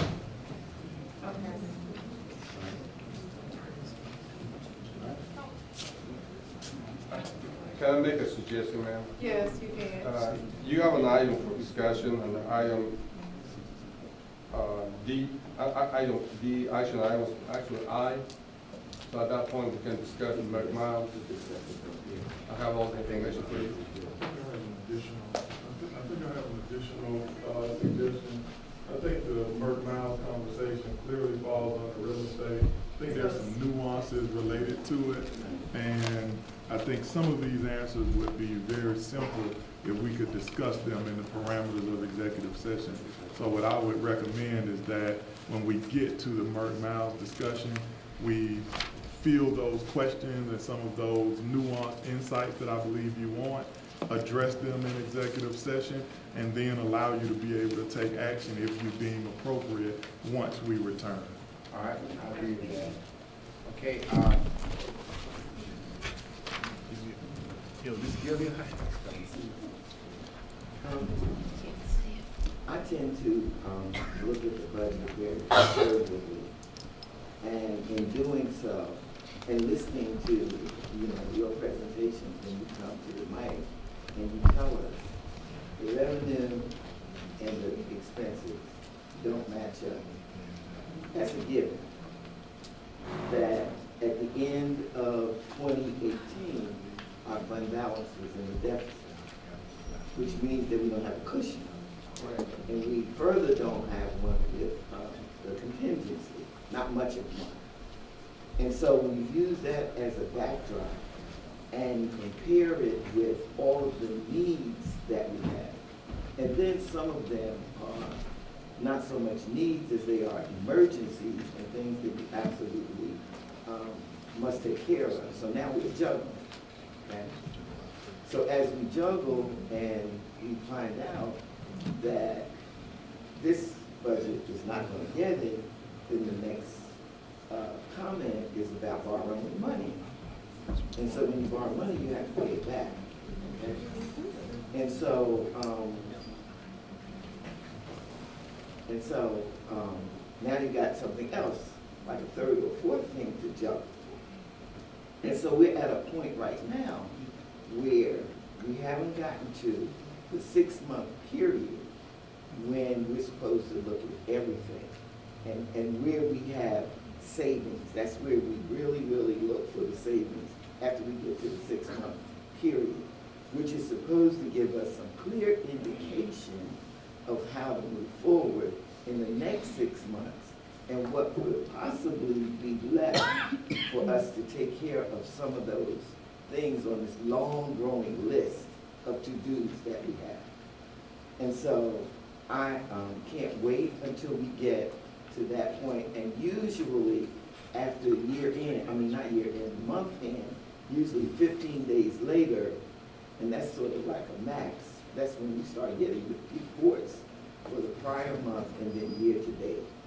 And so I think that perhaps by the April meeting, I don't know if it'll be the first or the second meeting of April, we'll have a pretty good idea of where we're going. I know that some of the items in our packet are not budgeted, and they're not even on the list, they're on the wish list.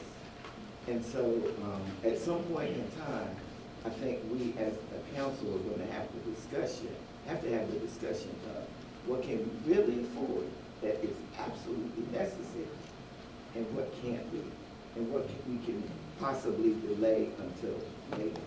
So I just wanted to say that to make it a little clearer, and then I want to go back to when we paid off our tax allocation note. We had to pay it off by the end of the month anyway. We were just able to pay it off 2 weeks early, but it had to be paid no matter what. So I just wanted to say that so it would be real clear there. All right, Ms. Gilliard. Mr. Khalid is your secretary. Thank you, Ms. Gilliard. And so a month ago, we had a discussion about, February 26th meeting, we had a discussion about mobile. And we never actually voted on a resolution. Is that included in this buildings and buildings improvements? Is that on this list? It's not included in there. So what will happen there, it will be a priority. Where do you want to move money to? I have given you some areas where there are those savings. If those savings, we can say, let's delay these services. Then you have money enough for modes as well as for parks and recreation. So it's not a list. So my question is, the mid-year budget review happens in April, which is in 7 days. It will be presented 23rd of April, but you have that at least a minimum of a week before. So my first question is, it sounds like everything is not on here, and these are just capital projects. Yes. These are capital wishes. Other people may have programmatic wishes or staffing wishes. Staff, that's true. So my question is, when is the deadline for people to submit? They already submitted. They already submitted yesterday. We are saying, in case you forgot something that you want to reduce or you want to add, please bring it. So again, how long do people have to bring that? We gave them up to Thursday, this end of the week, Thursday or Friday this week. Thursday or Friday of this week? Correct. Okay. And I would just, not to be redundant, but just so that we're clear, at the April 23rd meeting, it would be nice to have like an exhaustive list of all the things that people are trying to add into the budget and how much, and make sure that that list is just what the cost is for the next 6 months. So if someone wants to add a new position, we only need to pay the 6 months of their salary. And so I'm just, and the last one, this is a salary thing, there was some back and forth, so I just want to get one time on the record, our legislative specialists, have they been budgeted for the next 6 months, or is that something that we'll need to be looking for money? You don't need to, that will be taken care of budget amendment. Take care of what? It will be in the budget amendment. So it's not there now, but it's going to be in the budget amendment. Since you adopted the budget, we have never changed it, so it will be added into the budget amendment, the last 6 months. So I just want to be clear, so everyone on council heard that it's not there now, but they're going to add it in. If you go into a budget, you find out that it's not right. Okay, thank you. All right. Let me just say a few things. You know, Mr. Malazi, sometimes things get a little confusing. And let me tell you how simple I think it is. When you come up and say something's not budgeted, it's not necessarily all the way true. All right? Because what we're trying to get you to see is, I'm sitting on almost $6 million of unspent budgeted items. So what I've been looking for, and under normal circumstances, a county manager and a CFO come together, city manager, I'm sorry, and they look at that expenditure that you're talking about and start to adjust to find out how can we pay for some of the things that we talked about. It is, to me, is just that simple. Now let me say this to you. I would spend none of that $5.9 million on these things that they're on tonight. Mr. Malazi, this government is no different than any government that we have. Y'all should have borrowed this money a long time ago. And not touch. Not have to touch this. And we would have been straight. I was listening to the mayor of College Park a week ago at the Alliance meeting. He said to this people, he had a $20 million surplus. You know why he had $20 million surplus? Because he had $22 million worth of debt. You think he got all them hotels and stuff over there that he's got over there because he didn't borrow money? He borrowed money. Sandy Springs, Johns Creek, everybody does it. When we paid that TAN off, we should have been borrowing money within 30 days of paying that TAN off. See, I don't come, my whole political career doesn't come from stuff like this. I come from when you have managers or chief administrators being able to talk to finance people to get things done. That's how it's supposed to work. Even last meeting, we had this back and forth discussion between you and Odie about this and that. It doesn't work like that, y'all. These are the two most important people you're going to have when it comes to taking care of your business. And it's got to stop. You've got to get on board with everybody, and we've got to make some decisions for not us, but for them. So I hear the rhetoric all the time. Well, you know, I got this and that and that and this. Well, we heard that. The issue, what we want to find out, how you going to use that to get us where we want to go. And I don't think we need to hear this rhetoric no more. So I tell you, Mayor, I think that we are all working together to make sure we're bringing the city forward financially and operationally as well. I think Mr. Malazi has done a yeoman's job to make sure that our debt position is one that we can easily borrow in the future. I think council's feedback is very valuable regarding what we need to do moving forward.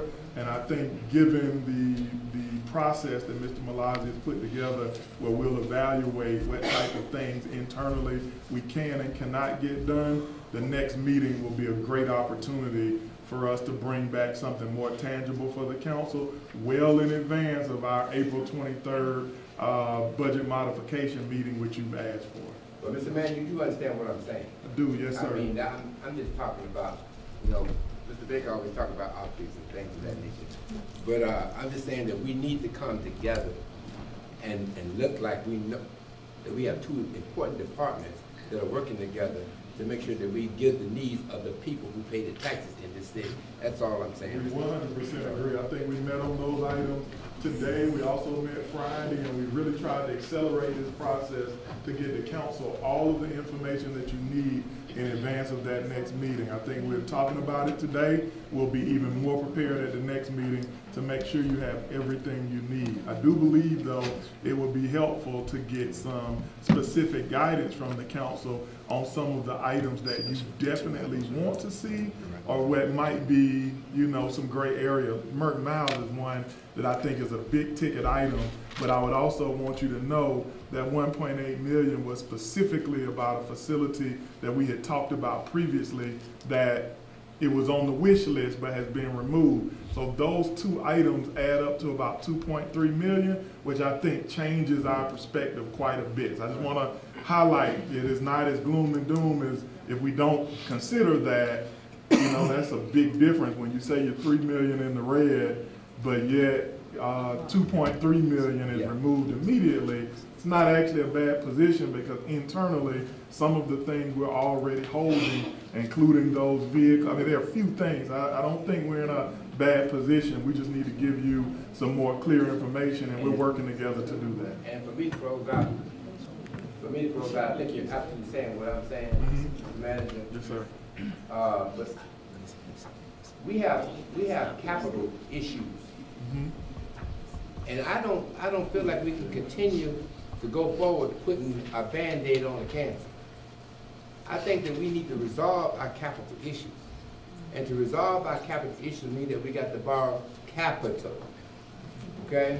When I look at my police department and see the things they need, because I physically was on site to see it, those things have to be taken care of, because everybody wants to be safe in this community. And we have to get the money to make sure that people are safe. And you can quote all the crime statistics you want, but if you ain't safe, you don't feel safe within your body, and how you feel, then you're not safe. And I think that we can get people there, but we can't piecemeal these kinds of things. We have to make sure that we got fire engines coming in, but just as fast as the fire engines coming in, we better be ordering 3 more fire engines.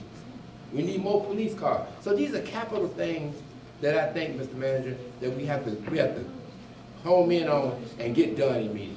So, Mayor, you have also to remember that growing is we have to work in confinement of what we can afford. That's your job. It's my job, yes. But you adopted the restorations ordinances that I have to follow, that you don't have to borrow for operating expenses. I said capital. I didn't say operating. It's in my report that is to come about. I've covered all what you are talking is in my report that you have not yet seen. We're talking capital. We're talking about facilities and things of that nature. Nothing administrative. Go ahead, Mrs. I can't see this one. You asked, it was me, you asked to give you all guidance. It's Rob.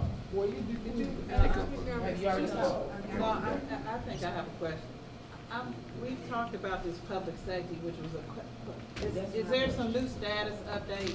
Yeah. Because it sounds like there's been some change. I believe that. That's what I'm trying to ask. I believe that That's he what did say. Oh, that's what he wants to talk I mean, Mr. Malazi did give a statement about 1.2 of it going down because the city hall number is in there, as well as the public safety number is in there. It's all included into the 1.8. I think, am I correct, Mr. Manager? Well, no, I'm sorry, those are two separate items. I just remind you that we were approached about a potential facility that we talked about. So you want to cover this in executive? Absolutely. Right, but I think that But they're separate the concerns are going to arise if we don't clear up. Yeah, so we can clear this up. The 1.8 million is not related to that public safety facility. Remember, the public safety facility that you guys approved was within budget. I believe we have a total of all of those fees around 18,000. Don't quote me on that. I don't have it in front of me. But what we did, I think it's around 18,000. We have a portion of the facility that the facility owner would be utilizing to bring into a box, and then the balance we would have to provide. We have to identify the amount of funding that we would utilize to take it from a white box to an actual facility that we would utilize. The amount of that money has not been determined, but we know it would not be 1.8 million. So that 1.8 million was for a specific facility that we have since taken off the table, and so those funds in no way, shape, or form impact the public safety facilities. Excuse me, with respect, I think Mr. Malazi thinks otherwise when it comes to it being budgeted, however. Public safety building construction, there is no money in 2019 for public safety building. That's correct. It's not budgeted. Right. So it's either we take from other capital or we borrow money for public safety. Okay. It's not there, or if we take from that 1.8 that is in there. So you either go for the public safety building, you get from there, but it's not in 2019 budget. Mr. Mayor? Yes. I'd like to make a motion that we reserve the rest of this conversation regarding real estate to executive session. Well, let me remind you. You can't do that. I'm next. Hold up. You can call up a tariff, Jesus, don't call for that. Mr. Mayor? Hold up. Let me just say this to you guys. We have less than an hour to be in this building. So we need to really move as quickly as possible. If you're saying that we're discussing something that needs to be discussed in executive session, I would refer to the attorney.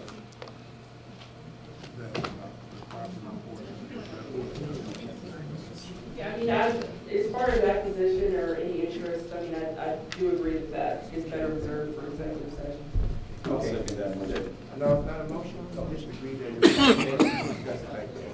So no more conversation on Right. Okay. You asked us to give you guidance. I'm asking by the time we have this budget amendment, before we have the budget amendment conversation on April 23rd, can you please provide to this council all budgeted items and all items that have not been expended? Sure. All right. Now comes Ms. Jackson, I think. Yeah. I'm going back to city manager. You made the building, the city hall, public safety building, you said that this amount had went down, you went from one building to another. Can you tell me what we're talking about? I think that's a real estate item. I would need to go to executive session. We have less than an hour. I think the conversation is extremely simple. If it's the will of the council, I believe we could knock this out in executive session in 15 minutes. Okay. Well, we got other things on that. Understood. I just want to, whenever you get to it, man. Okay. So, are you finished? February report is not yet in. Okay. Let's hold it. We can bring it back. Okay. Okay. All right. Madam Clerk, let's go. The next item is the item that was pulled, request council approval to authorize the city manager to enter into an architectural service agreement with S&P Design Construction. I move that we approve resolution for T-Splosh assumption.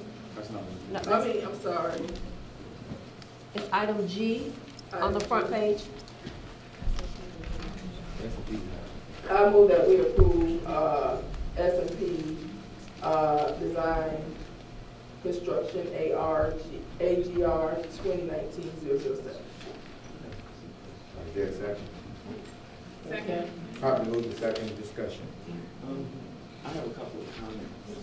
The first one is that $50,000 is not budgeted. That's on the unbudgeted list. That's number one. Then in looking at the contract or proposed contract, it says additional services can be requested in writing. So that's very open-ended. And then the next part is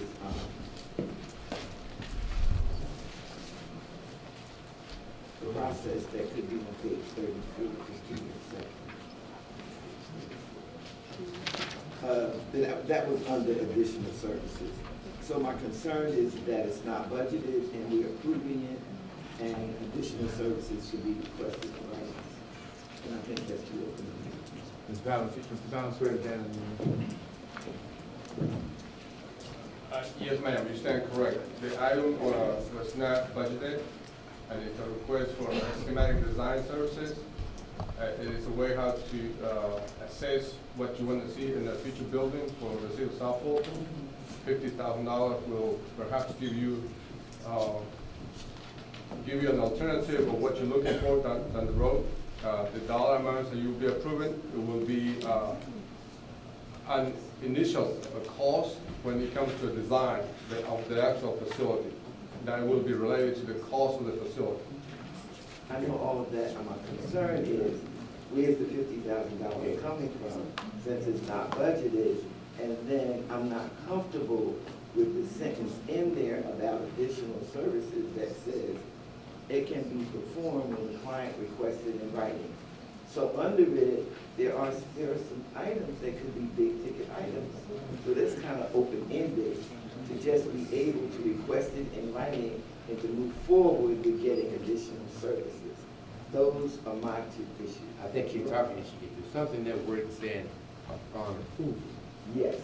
Something, I think that's what. Upon approval sounds good, but where's the money coming Yeah, from? we'll get that at. Go ahead. So that first piece, you already answered the piece about the agreement. Remember, that's not the final agreement. The attorney will always make it true to form and make those edits or whatnot. Right. The second piece on the actual funding, under the guidance of the CFO, the staff realigned some of the funding from other line items. And so Mr. Malazi can speak to that, because they definitely, I mean, we work with the CFO's office to make sure that it is coordinated appropriately. So I would defer to him on that. Very quickly and tell us what money's coming from. So we have in professional services for public works that they have enough money in that line, they can get that while pending for budget amendment.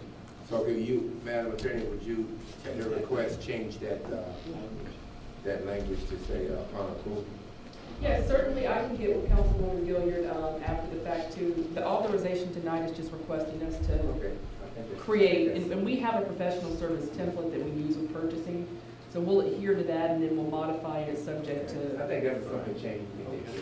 Yeah, absolutely, Mayor. All those in favor? That passes unanimously. Thank you. Next is. The next item is item H, council approval to authorize the city manager to enter into an agreement with the city of South Fulton and BAE Urban Economics. I'll accept the motion. I'll make a motion to approve. Second. The proper move second discussion. Yes. Yes. Go ahead, Ms. Amsterdam. I had one the other day. I'm sorry. Madam Clerk, just go ahead. So, good evening. Good evening. So, I just have a few questions. Sure. How many people or applicants responded to this RFP? We had 9 respondents to the RFP. Okay, was there any preference for local participation? So the procurement manager would need to speak to that. He formulates the math related to that and verifies if they're local, but there is a preference given in the ordinance that speaks to that. Yes, ma'am. Do you know if any local firms The were? procurement manager certifies that, so that wasn't shared with us. The company that was selected is based out of California, and they are going to be developing an economic strategic plan. Is that what it's called? Well, they have firms all over the country. So Okay. it's headquartered, but they have a firm here on the East Coast that's less than a 2-hour flight. So do they have one, but they don't have one in Atlanta? They do not have one, but our project manager will be based out of DC. Based out of DC? And what is the anticipated timeline for the completion of this plan? We're projecting 6 to 8 months from the time we actually physically start, which is pretty standard for that type of plan. I will also say that they have done a lot of work in the state of Georgia. They actually did a plan for MARTA recently, and they've done some other projects related to the Beltline. So they're familiar. The actual principal of the company is from Metro Atlanta, so they're pretty familiar with this part of the country. Okay, I get part of the country, but what about South Florida? Well, it's a new city, so they weren't here. Okay. All right. I think you can answer my question. All right, let's get, go ahead, Mr. Fleet. I'm not sure if you Ms. Gilliam, go ahead. I have several questions, and it starts out with, I'm not understanding how we do an economic development plan, and we don't have the strategic plan yet. And the strategic plan, our city's strategic plan is supposed to be the overarching plan, and everything needs to fit into it. And we don't have that yet. So I'm wondering when we're gonna have that, what the next step is as it relates to that. And how we're going to jump in front of that with an economic development plan when we don't even have the strategy for the whole city. So that's the first thing. The second thing is, where is the money? Where the money is budgeted for it, and the target beginning date. So only one of those three you can answer. Only one of those three. The strategic plan part. So I can't speak to when the strategic plan is going to be completed. That is not being managed by my office. But we are aware of the plan. We intentionally made sure the strategic plan started first. So by the time we get revved up to actually do the parts that we need to include the strategic plan, we will have that document. So we are very aware that the timing and scheduling of the economic development plan will coincide with completion of the strategic plan. We just didn't want to wait a whole another calendar year, and so we're waiting 6, 8 months to begin the economic development plan, since we know that's a priority of the council. The second part of the question, this is actually a budgeted expense for economic development. We did put this in our FY19 budget, which is in professional services. I didn't see a dollar amount. There's $500-something thousand for professional services. Part of that is the Charles Abbott contract, and the other part is for the strategic plan. So I saw $75,000 under professional services. For economic development? We checked that Yeah, I think budget. this So was actually budgeted at $100,000. It came in about $20,000 less than what it was budgeted for, at around $80,000. And I think that's a part of why when they did their qualifications and review through the procurement process, that's one of the factors that actually landed this firm as the final group. Just bear with me a couple more, and I'll say it real quick. What's the target beginning date, and who puts the steering committee together? So once we execute, and who selects the key stakeholders? okay. Once we secure the finish the contract procured, we will bring them in and talk through all of that and provide a proposal to the council, just like we've done even today with the comp study. Same thing we did with strategic plan. So they will bring and lay out the direction, and the council will be able to give feedback at that time. Yeah, because I'm just asking. That's it. Mr. Reed? So, and I'm gonna direct this question to our city manager. We have consultants doing a zoning ordinance, consultants, soon we'll have someone doing a comprehensive plan, the strategic plan, now the economic development plan. We have a Main Street Authority in the works, a Development Authority in the works, and a Downtown Development Authority in the works. So there's a lot of stuff happening. I think what I would like to hear first for the council, and then later on, I think we need to go out and replicate this in town halls for the community, is for them to understand why we're doing all of these different plans, how they interact with each other, what the timelines are, because I can see constituents saying, well, I just came to a town hall about the strategic plan, and then there's one about the budget, and then there's one about this, and so like it seems like we have a bunch of consultants running around, and I think if you could just bring a little structure or explain the structure of what all is happening both for us and our residents. Absolutely. So I think the really cool thing is that our city is busy, and these activities have never happened before. So there was never an opportunity for when the city was we were the SSD, there was not an opportunity to actually control your planning and put all these things in place.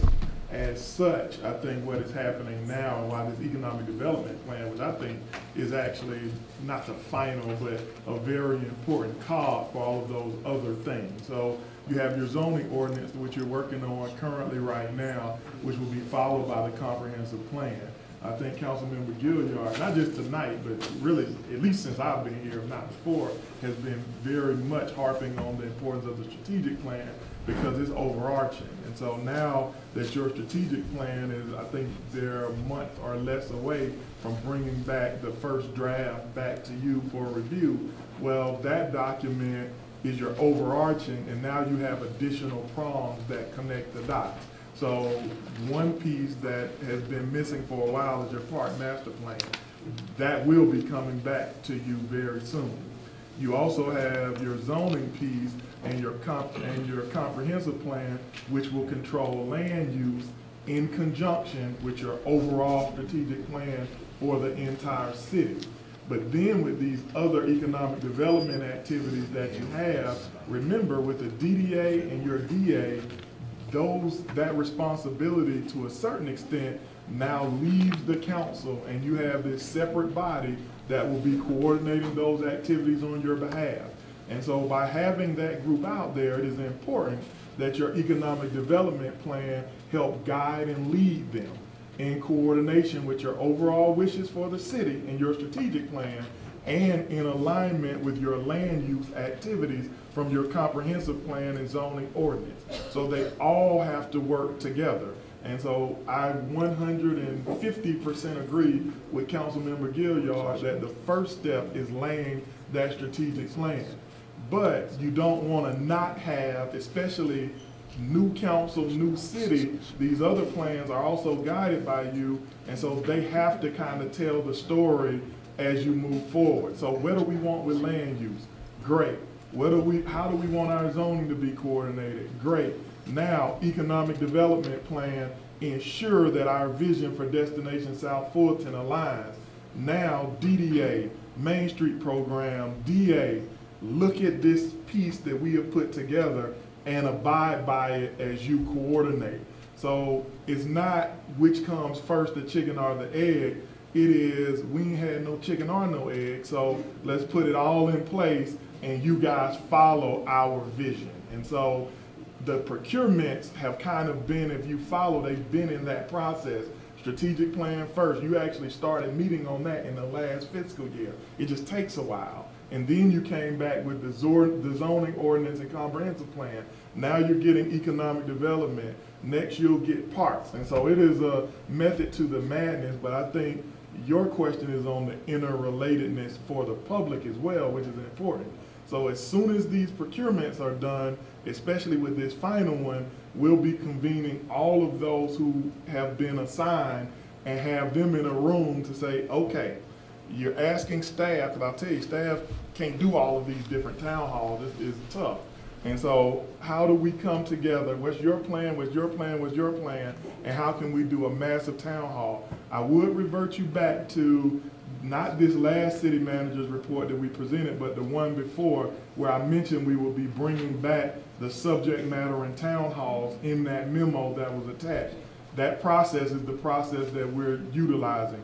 Bring all of the vendors forward and then put together these public town halls that involve the council and receive feedback. Okay, so I'll just, a couple more things. I think it would be good to have a calendar, like a sort of master calendar. I would love to see that on the website that just says, here are all of the planning activities that are happening in the city, so people can, you know, see which ones they want to go to. And then in terms of economic development, I know that some of this, like some of the we've talked a little bit about borrowing money. And I know that some of the bonding and all of that will happen through the DA and the DDA, which will shield the city from liability. But when we do have to borrow money, I'm just wondering, do we have a timeline for when we're going to have a credit rating, or do we, if we do the DA and the DDA, do we not have to worry about that?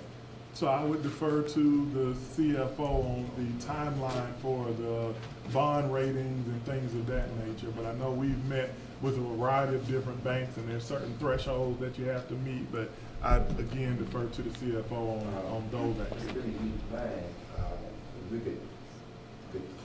I would just like to see that next time. I'm trying to get us, if they set the back quarter to 10. That's fine.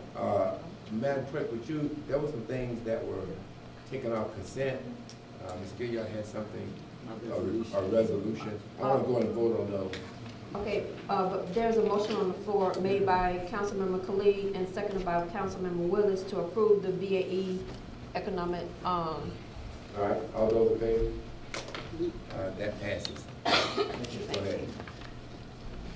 The next item is resolution authorizing the city manager to execute assignment and assumption of contract. Thank you, she took one. Ms. Guns, Ms. Gilliard. He's referring to my resolution. The I know. Yeah, okay. I was trying to get through the. Go ahead. Well, go ahead. A resolution authorizing the city manager to execute assignment and assumption of contract documents between Fulton County and various contractors performing the 2016 T-SPLOST funded transportation projects. I accept the motion. I make a motion that we approve the T-SPLOST assumption. Second. Probably move the second. Any discussion? Hearing none, all those in favor? That passes. Next, Madam Clerk. The next item is a resolution by the City of South Fulton setting forth a zoning and development moratorium pertaining to city districts 3 through 6 and other lawful purposes. I move that we approve resolution for zoning and development moratorium for districts 3 through 6. Second. Probably move the second. Any discussion? Mr. Khalid, I see you're in. I would just like to instruct our zoning consultants to meet with us in the next 45 days so that we can find a permanent solution by amendment. I've been asking individually for them to come. I really need them to come and meet with us so that we can write that up. All right, Ms. Willis. Yes, for District 3 residents, I will be sitting down with our planning and zoning director to go over some of the land uses in our district, and hopefully within the next 30 to 45 days be able to remove the moratorium. This is not something that I'm rushing to do. I know that some people are anxious, but we will be deliberate about what goes in District 3, and we will make sure that residents have spoken to me, and they want to make sure that you know, we maintain a certain quality of life. So we will be deliberate about how our district is planned. Thank you. Okay, Ms. Jackson. I would like to, I guess, amend this ordinance. It's imposition of moratorium. If you go to A, the line number 128, it left out 5. So you saying you want to include district, it Yes. says 3 through 6? No, it says 3 and 4 for 45 days. No. Go to line The 128. resolution on the agenda, which we're talking about, says districts 3 through 6. But I'm But saying, in the text, in there the are different text, times. number Oh. 128, there's a different section, and it said 3 and 4, and I need to include 5. And 6, you want? So that, Councilwoman Jackson, that particular section relates to group homes. So you're saying you would like to include District 5 within that? And 6. Okay. Okay. Is there a motion on the floor? I'll entertain a motion to include, that amendment. Well, it would be to, Councilmember Willis, if you would accept Yes. that friendly amendment? Yes, I do. Sure. I accept. Okay, and it was seconded by Councilmember Gilliard. Right. Any further discussion? Hearing none. All those in favor? That passes. Next, Ms. Clerk. Next is the resolution of the City of South Fulton in support of proposed program to promote healthy and nutritional food options within the city and other lawful purposes. Councilmember Gilliard. I just want to add one thing to line 34. After technical assistance, I would like to add from the Atlanta Regional Commission. What's that gonna cost? Nothing. It's technical assistance. Okay. You make a motion? I want to make a motion that we accept this resolution in the best interest of the health and prosperity of the city. I second. Properly moved to second. Any discussion? Hearing none. All those in favor? That passes. Madam Clerk, go ahead.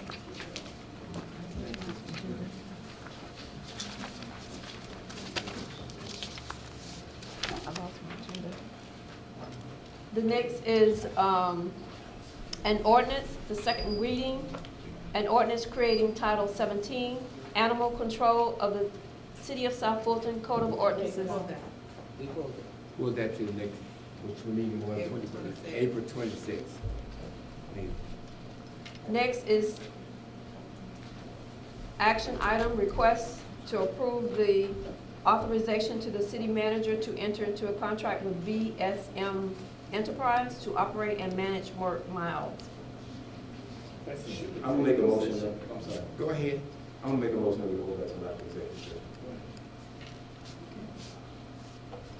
The next item, As nobody said second.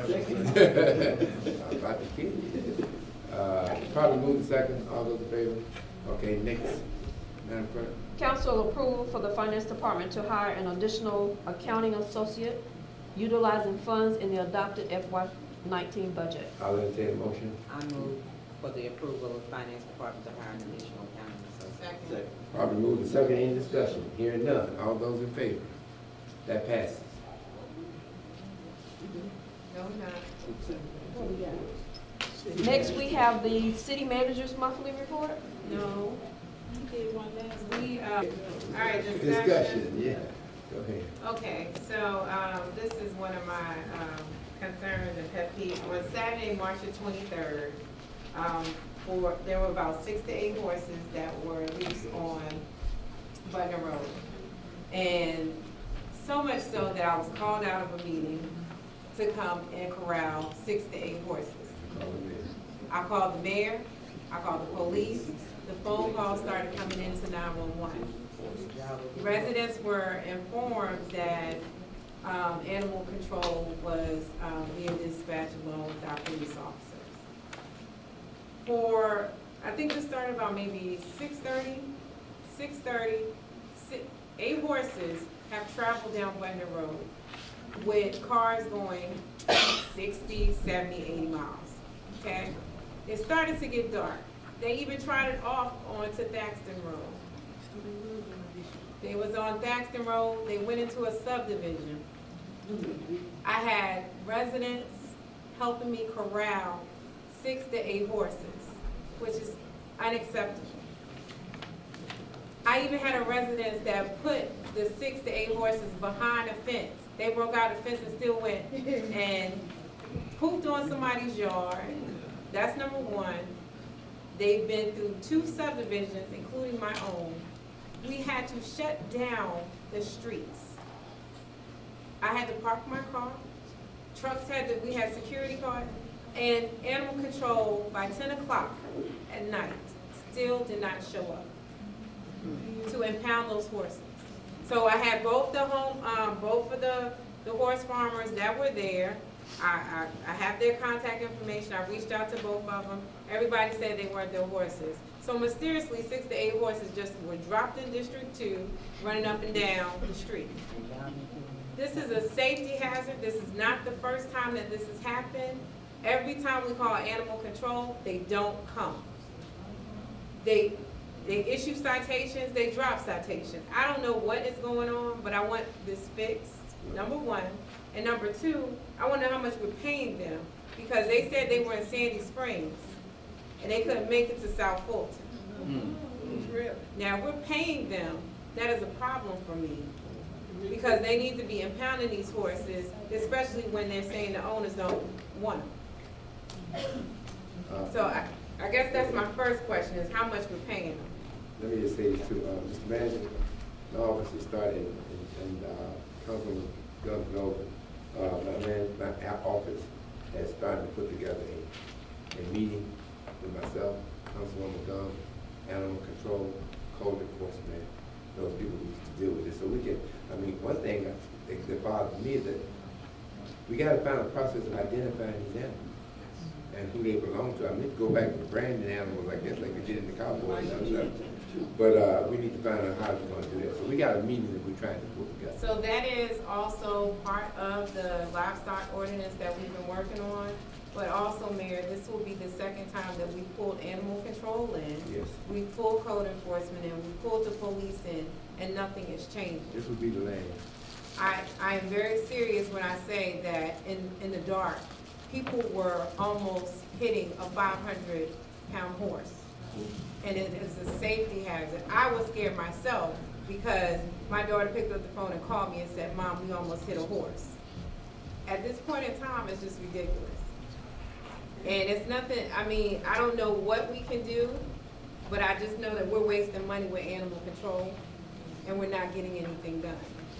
So, Councilmember, I think I put on record that I agree with you. Remember when we first decided to go with animal control, it was within my first month of being here, and I told you that the amount of money that they are requesting from us, I believe is too much, that we could bring that in-house. And so as a part of these upcoming budget deliberations, what you guys tasked me to do was for this year, we would partner with animal control because we had less than 30 days to come to a decision or agreement. And so we decided to go ahead and partner with Fulton County. But in FY 2020, we would look at a model very similar to College Park, I believe, who pays the lowest amount for animal control because all they utilize animal control for is storing the animals. And so what they did was they hired some permanent staff and they leveraged the facility, and then they manage their entire animal control, and then they provide the storage by Fulton County. So we're looking at that same model. Nothing has changed for us, but we do not have the ability within year to make the adjustment. And so what we can do is hold their feet to the fire, but I would say that the service that we are receiving is questionable throughout everyone who has this contract. And so it is our plan and intent to bring a recommendation to you to where the city of South Fulton manages animal control.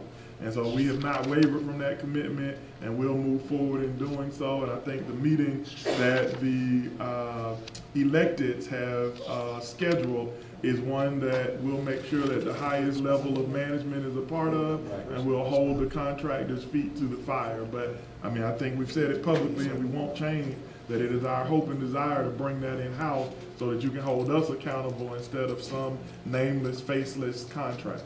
So at this point, we're asking to enter into an IGA with Fulton County, and my concerns are I don't think that we need to be doing that right now. Is that what? Well, but so this is the same agreement. We've agreed to it in principle months ago, and we've been operating under the contract technically. The reason it's coming back before you, I believe, and I'll defer to the attorney, but there were some changes in language, because I think we already authorized this. We authorized the IGA. The county wanted to make certain changes, so they kicked it back and said, the one that we authorized wasn't the one that we intended, so we want to go forward with this agreement. So that's where we are now. I think the problem with what you described is that we have, pursuant to this agreement, and we have not approved it yet, but we've been operating under it tentatively in a good faith effort until we actually confirm this. And if you confirm this, you'll be subject to it through December of this year, and then if you don't renew, then it will automatically renew for another year. But if you look at page 4, there is a list of priority for when they're required to respond. And with the situation that you described, it sounds like that could be either 3, which is a public safety emergency, or it can be item 7, which is a loose animal call. It sounds like they are categorizing that as item 7, a loose animal call, which only obligates them to respond within 24 hours versus 4 hours. So I can personally recall at least 8 to 10 times from the time that we talked about this agreement until now, how many times these horses have gotten out and how many times we've called animal control and nothing has taken place. So I don't feel comfortable at this time. I don't know if we need to hold this at this point so I can read through it, but I just don't think that it's something that we need to be doing. So I'm going to make a motion to ask for us to hold this. Properly moved and second. Any further discussion? I did. Okay. Can I just, in the meantime, can I communicate with the county and the animal control servicer and tell them that for us to move forward, it may require us putting a provision in here that speaks to that? That's it. So that way that if it's not addressed Right. throughout the rest of the year, we would have grounds to pull out of this contract. Right, I think that's right. Ms. So Jackson, for- real fast. Real fast. Ms. Jackson, I said Ms. Jackson. Okay, my question is, if their animal control did not come, and I do, young man, do we know if the people accepted the horses? What my understanding is, somebody accepted the horses. So after getting in contact, let me take that back. After chasing the horses all throughout the subdivision at night, we ended up seeing 2 young kids walking the horses back. They did not go to Mr. Fulton's farm, they went to the other farm, which is who initially I spoke with, and they took off and said, oh, they're not my horses. But they took the horses. So, well, They they weren't the same guys that I spoke with. But I'm pretty sure they're all connected. But it goes through the process of we need to learn how to, we need to identify these horses through some type of microchip, whatever the case may be. Okay. Madam Clerk, what on? Did we vote on that? Councilmember Rao made the motion and Councilmember second, but then Councilmember Gumbs offered a substitute motion To hold? to Okay. hold it. And So it we're wasn't, voting on the original it wasn't motion or seconded. substitute? Second. No, No, he said, which one are we voting? Which one are we voting on? Original motion or the substitute? Well, it would be subject to the original requester to withdraw their motion and allow the Yes. council to Would proceed. you withdraw? Who made the first? Yeah. Rao. Ralph. I make a motion to remove. Second. Properly moved and second. Any discussion? Hearing none. All those in favor? That passes, I think. Yeah. Go ahead. And now we're on the second motion. I'd like to make a motion to hold, AGR 2019-010. Properly moved and second. Any discussion? Hearing none? Yes. He want to say something I regarding think it's the just money. important to note that the staff would still continue to pay the agreement and keep the services intact while you hold it and review what you want. Just want to make sure we're not asking for additional authorization. We will continue to move forward in that manner Sure. Okay, and I want to make it very clear that I'm gonna hold their feet to the fire because this is really ridiculous. And they need to be able to respond probably within an hour. Yeah, I think we got it now. I don't think they got it, but I think all Okay, I all think those, the you have question another though comment, is, sir? without an agreement, do you actually have the tools to hold their feet to the fire?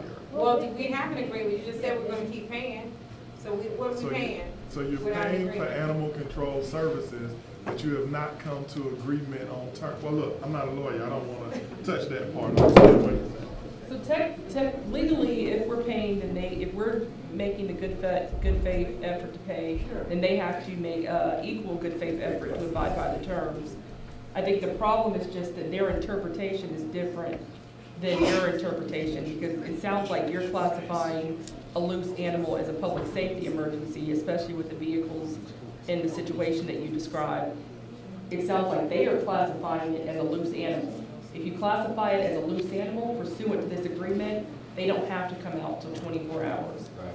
If it's a public safety emergency, then they have to come out within 4 hours. Okay, so you and I can talk. So we can settle that through revising this language to make it clear what we think constitutes in that situation of a public safety emergency. All right, and, let's vote. All those in favor? That passes. Ms. Jackson, are you voting? Oh. That's unanimous. Go ahead, Ms. Burke. The city managers, next Do is you the- have, I believe the report is written. Remember the Yeah. last portion of the money, Sure. the written report. I think it's about 60 pages and it includes quite a bit of wealth of information. okay, Ms. Burke, go ahead. council comments. Attorney, did you have anything? No, I have nothing, Mayor. Okay, go ahead. Let's go ahead. Okay, let's go ahead. We only have We only got 15 minutes. You said we only need 15? Okay, well, We're gonna let's try. make the motion, I please. make a motion that we go into executive session, Second, for 15 minutes. Second, let's go. Real estate. For what? For, And actually, so every time we give a time limitation, I kind of encourage you to say, That's not I don't want you to do anything beyond that, and then, it's challenged. So my recommendation would be that internally you come out within 15 minutes if that's the desire. okay, I amend my motion to go to executive session for real estate only. Yes, Second. probably move to second. Let's, all those in favor, let's have a executive session. Y'all talking? Where is, Ms. Dr. No, she's getting the motion. Dr. Rouse coming? Yes, sir. 30 seconds.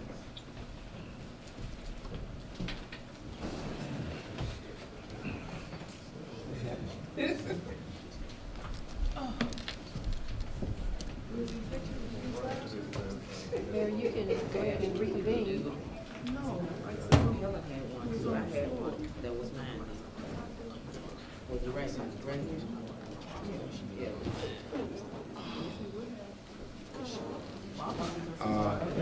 Okay, Madam Clerk, there's a motion that we want to bring forward. Well, I think I can highlight the item.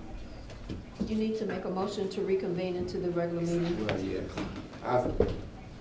I entertain that motion to reconvene. Properly moved to second, any discussion, hearing none, all those in favor? Fine.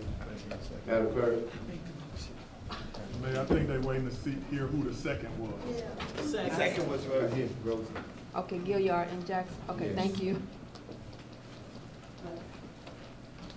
I'd like to make a motion that we authorize the city manager in collaboration with the city attorney to negotiate and execute an IGA with the county for use of Merck miles not to exceed $1 and negotiate a month-to-month contract with BMS for the provision of services not to exceed $260,000. Second.